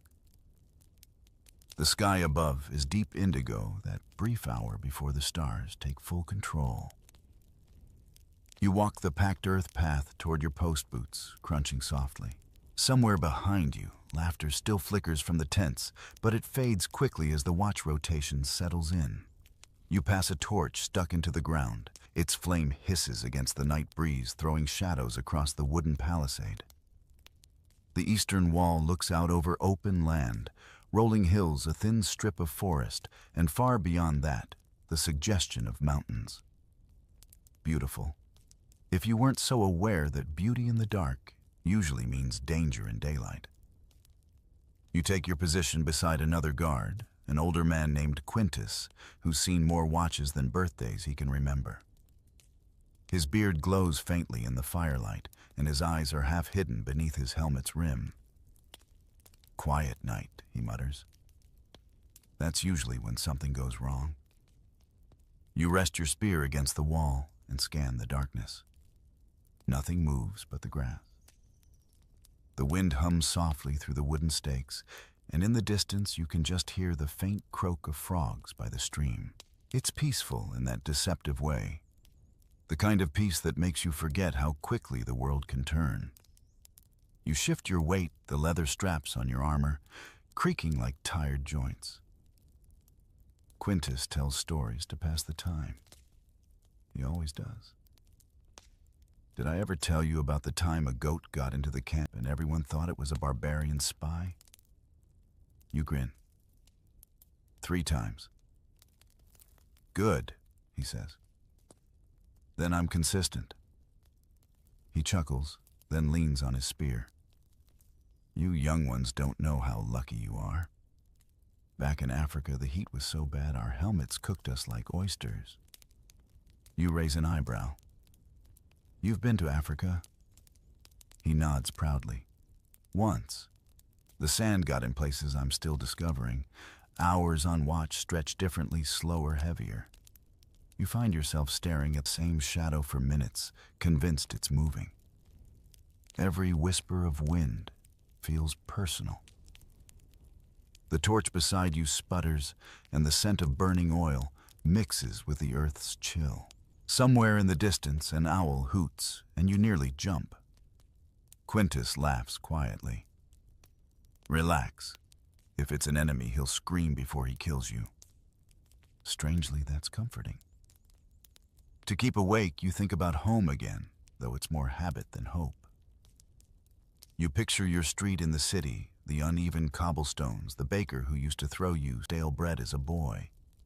You remember your mother's voice, your father's silence, the way everything smelled faintly of olives and ambition. You wonder if they'd recognize you now, all armor and calluses. Then you decide it doesn't matter. Rome changes men faster than memory can keep up.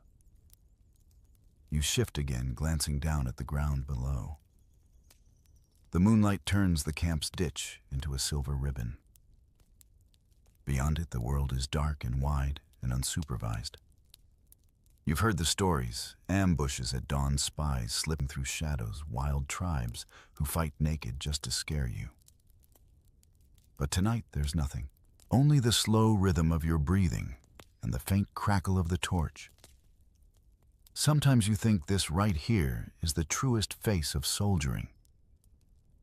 Not the battles or the speeches, but the waiting. The endless standing, listening, pretending to see in the dark. No one sings about the man who stayed awake so others could sleep, but maybe they should. Halfway through the shift, a patrol walks by. 4 men, half alert, half asleep. Their armor catches the light, their faces pale ghosts under the helmets. "All clear," the leader asks. "All clear," you answer, and the ritual passes like a handshake with the night. The hours drip by. You lose track of how long you've been leaning on the wall. Your mind wanders to the absurdities of life in uniform, how you've learned to fear both silence and noise, how the same sun that burns you by day is now your best friend by absence. You think about how many men have stood exactly here, staring into exactly this kind of darkness, all believing they were part of something eternal. You almost laugh at the thought. Then movement. A faint shimmer beyond the ditch. Your hand tightens around your spear. Quintus sees it too. Both of you hold still, eyes straining. The shape wavers, then resolves itself into a deer. Just a deer. It freezes, stares back with indifferent eyes, then bolts into the woods. Quintus exhales. "See?" The enemy retreats in terror. You laugh, but your pulse takes longer to calm down. The final hour crawls. By the time relief arrives, your legs ache, your eyelids feel heavier than your armor, and your thoughts move like syrup. You nod to the next pair of guards, murmur a quick safe watch, and head back through the camp. The fires have burned low now. Men snore softly in the tents, the smell of ash and damp earth thick in the air. You unstrap your armor piece by piece, each buckle sighing in relief. As you sit down, stretching sore shoulders, you can still feel the weight of the night on you. Its quiet, its tension, its strange, stubborn beauty. And just before you lie down, you think to yourself, if eternity ever had a sound, it would probably be the silence of a Roman night watch. Morning creeps in like a thief, quiet silver, and far too soon. You've slept maybe 3 hours, if you're being generous. The camp stirs again, this time slower, more human. No horns yet, just the soft shuffling of men trying to wake without cursing the gods. You rub your face, stretch, and reach instinctively for your armor, even though your muscles are still begging for peace. The rule is simple. A Roman soldier is never truly off duty. You eat, you build, you march, you bleed, but rest, that's for civilians. Someone's already rekindled the fire pit outside your tent. A thin curl of smoke rises into the pale morning sky. You crouch near it, warming your hands, and catch the scent of last night's stew, now reduced to a congealed lump in the pot. Titus sits beside you, rubbing his eyes. "I dreamed of olives," he mutters. You think that's a sign? You shrug. If the gods wanted to talk to you, they'd pick better metaphors. Breakfast is short, rough, and familiar. More Poles hard bread and watered wine. The cooks could make a fortune selling variety if variety existed. But today you're grateful for the heat. You eat slowly, letting the warmth chase the chill from your bones. Around you, men mumble stretch spit and begin their daily rituals, sharpening blades, patching sandals, oiling armor. The smell of iron and vinegar fills the air again. Your lorica segmentata has a broken strap near the shoulder, one of those little things that can turn inconveniently fatal. You sit cross-legged, threading leather through the buckle while Publius leans over to comment like an unwanted workshop foreman. You know, in my day, he says, we didn't bother fixing armor until it fell off. And how many scars did that policy earn you? You ask. He grins, tapping his chest where a jagged line runs down to his ribs. One for every promotion I didn't get. When the morning horn finally sounds, no one rushes. The centurions give you a short reprieve before drills begin again. Repairs come first, and repairs are sacred. A soldier's equipment is both his coffin and his legacy. You run a whetstone down your blade, the rasping sound, steady and soothing. Each stroke pulls the dullness away like memory. Nearby, a few men are mending their scuta, hammering out dents, tightening the rivets. The shields painted deep red with gold insignia look like bruised suns when they catch the light. Somewhere down the line, the armorer shouts over the clatter. Who bent a pilum again?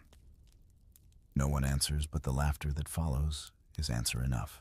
The throwing spear's design means it bends on impact, clever engineering to keep enemies from throwing it back. It also means endless work for the poor fool tasked with straightening the things. As the day warms, small mercies reveal themselves. A vendor from a nearby village has been allowed inside the gates, an old man with figs, cheese, and thin wine. The sight alone feels decadent. You trade a few copper coins for a handful of figs. Their sweetness almost shocking after weeks of salt and starch. Titus moans dramatically. By the gods, I'd die for another one. You grin. You might if you eat too many. For a while, the camp feels almost domestic. Men lounge near their tents writing letters or mending tunics. A pair of recruits argue over who has to clean the latrine trench, a debate that ends the way all such debates do, with both of them going. You watch a stray chicken weave between the rows of tents, pecking at crumbs and evading every attempted capture. Somehow it feels symbolic. You take a moment to oil your helmet, rubbing the metal until it shines faintly. The reflection that stares back at you is older than you remember. Sunburned, scarred, a little thinner, a little harder. You wonder when exactly you stopped being a young man and became part of this endless machine of Rome. It's not sadness, not really, just that strange ache that comes from realizing time has marched even faster than you have. Nearby, the camp's clerks, those lucky souls who can write without sweating, are counting rations. One of them, a narrow-faced man with ink-stained fingers, mutters under his breath. The empire expands faster than our paperwork. You nod sympathetically. Bureaucracy is Rome's other weapon, slower than a sword, but just as lethal if you forget a signature. By midday, the sun blazes again. You've finished your repairs and retreated into the shade of your tent. The ground beneath you is warm, the air thick with dust. You can hear everything. The clang of the smithy, the lazy hum of flies, the distant shouts of officers drilling recruits. It's strange how comforting noise can become when silence only means trouble. Titus joins you again, lying on his back, staring at the canvas roof. You ever think about quitting, he asks. You snort. And do what? Open a bakery? Sure, he says. Bread, wine, maybe a tavern. Call it the Fat Centurion. You smile. I'd drink there. For a moment, you both just lie there, half laughing, half dreaming of a world without orders or armor. Then inevitably, The horn blows again. The sound cuts through your daydream like a chisel through marble. Afternoon formation awaits. You groan, pick up your shield, and stand. The figs are gone, the rest is over, and Rome eternal demanding. Rome calls you back to service. Dusk creeps in quietly, the kind that turns every helmet into a mirror of the dying sun. You fall back into formation for evening duty, but even the centurions sound tired.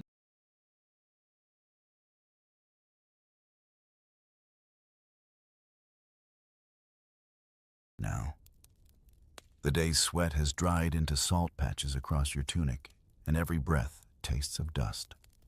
By the time the last order is barked, men scatter like pebbles tossed in water, some to eat, some to sleep, most to simply exist in that fragile gap before the next command. You wander toward the fire pits. The cooks are already at it again, stirring pots of lentils and chopped onions with spoons long enough to double as spears. The smell is edible.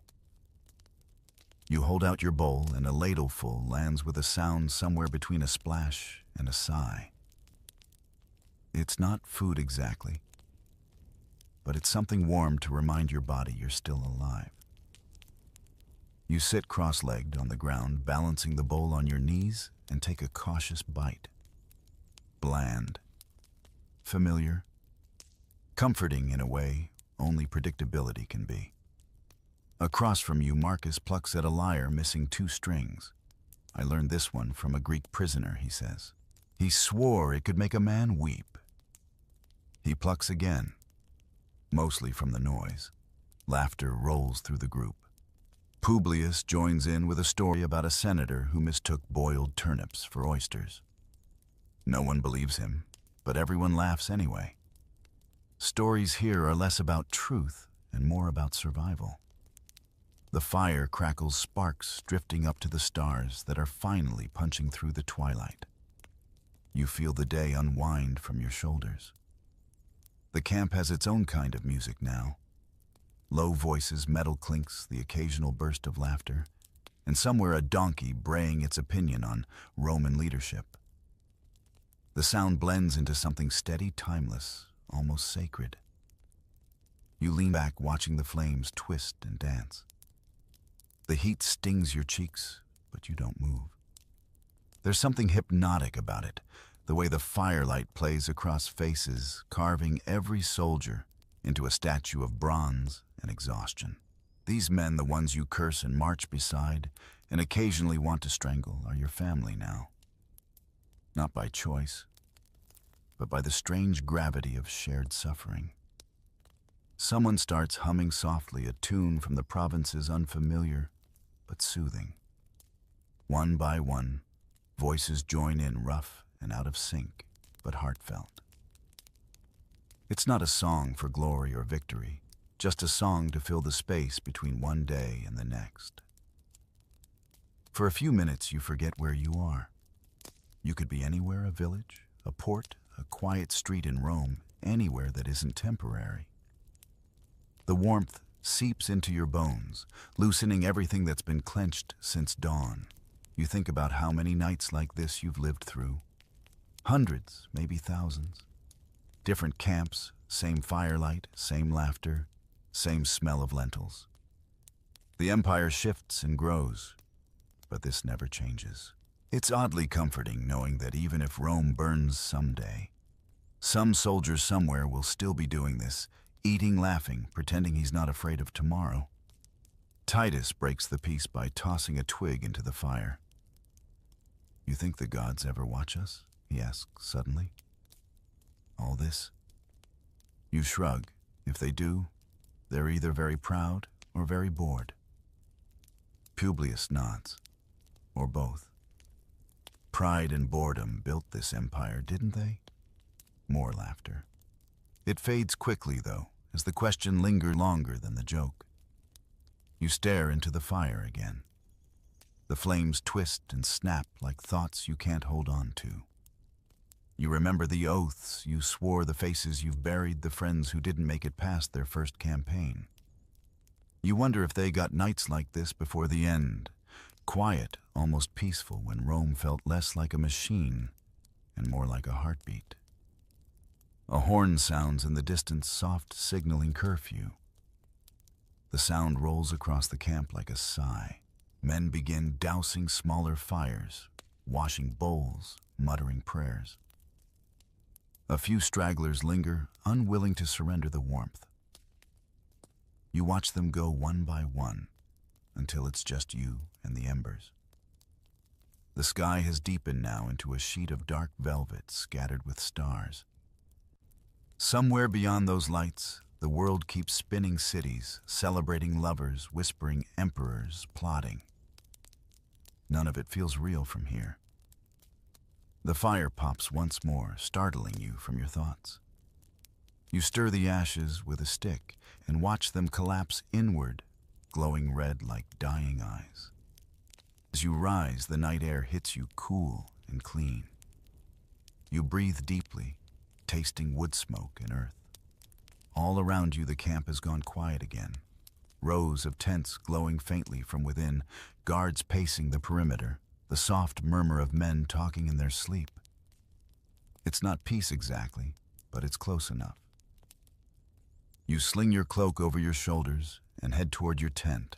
The ground crunches beneath your sandals, and the stars overhead seem sharper, now clearer. Somewhere in the back of your mind, a thought drifts by. Maybe eternity isn't marble temples or endless conquest. Maybe it's just this. The sound of tired men under foreign skies, still breathing, still waiting, still Roman. The camp sleeps, but you don't, at least not yet. The fire outside your tent has burned down to glowing threads, soft as embers of memory. You sit there a while longer, cloak wrapped around your shoulders, letting the last warmth cling to you before the cold winds. The stars are shockingly bright tonight, sharp enough to cut the darkness. You tilt your head back and watch them glitter over the silent camp, over the shields stacked in neat rows, over 1,000 dreams. Identical in shape, but different in pain. They say a Roman soldier should sleep ready to wake at a moment's notice, and you've learned to do just that. You lay your gladius within arm's reach, helmet beside it, shield propped against the tent pole. Your fingers brush each item in the same order every night, a little ritual of reassurance, steel, leather, wood order. Rome might be far away, but its discipline follows you even into your dreams. You lie back, the rough wool blanket scratching against your skin. The ground beneath is hard and uneven, but after years of marching, you hardly notice. The night hums quietly around you. Distant snores, a horse shifting in its pen, the faint creak of a guard's armor as he turns his post. It's almost soothing, this orchestra of weariness. And then, as you often do, you drift into thought before sleep. Not the grand kind about glory or conquest, those fade fast once you've seen what glory costs, but smaller thoughts, quieter ones. You picture your street in Rome, the sound of carts on stone, the smell of baked bread in the morning. You wonder if your mother still prays for you, if your father ever speaks of you, if the neighbors even remember your name. It's funny in a sad sort of way, how an empire can know you as a number, a unit, a fraction of a legion. And yet you're still just one man trying to stay warm on a patch of foreign soil. You've built roads that will outlive your children, carried banners that have seen 3 emperors come and go. But tonight, you're just another heartbeat in the dark. A breeze slips through the tent flap, cool against your face. You pull the cloak tighter and stare at the roof's dim canvas, tracing the lines where moonlight sneaks through the seams. You think about all the places you've been, German forests that smelled of pine and blood, African sands that burned your feet, Gaulish rivers that froze your hands. Every province has left its mark on you, some visible, some not. You remember the veterans who used to tell you stories when you were new men with faces like weathered stone, who spoke about retirement in hushed tones as if it were a myth. Just one more campaign, they'd say.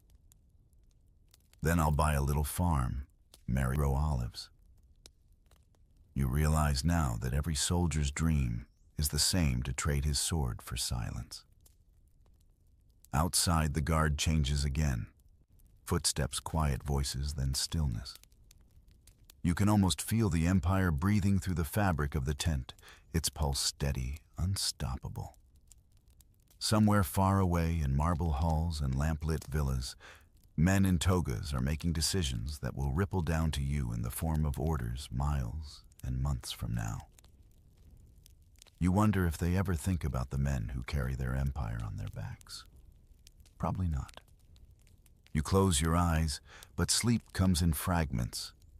You dream of marching, not of war, not of fear, just endless marching.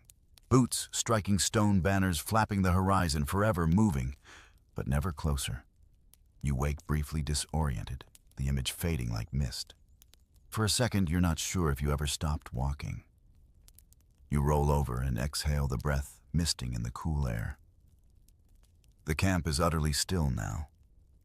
The stars above seem closer, almost watchful. You think of Rome not as a city, but as an idea. Eternal, they call it. But eternity feels different when you're the one keeping it alive, one day at a time, one heartbeat at a time. Maybe that's the secret no one writes on monuments, that eternity is built from tired men who never got to see it finished. A soft rustle outside, probably a rat. Maybe a god, who knows. You smile faintly at the thought and let your eyelids fall. Your body gives up the last bit of tension and sinks into the earth's quiet rhythm. The shield beside you reflects a sliver of starlight, catching your face for just a moment before the darkness swallows it. Somewhere deep in your drifting mind, a voice may be your own. Maybe Rome's whispers, "Rest, soldier. Tomorrow the Empire wakes again." And finally you do. So now, as the campfire fades and the Empire's heartbeat slows, you can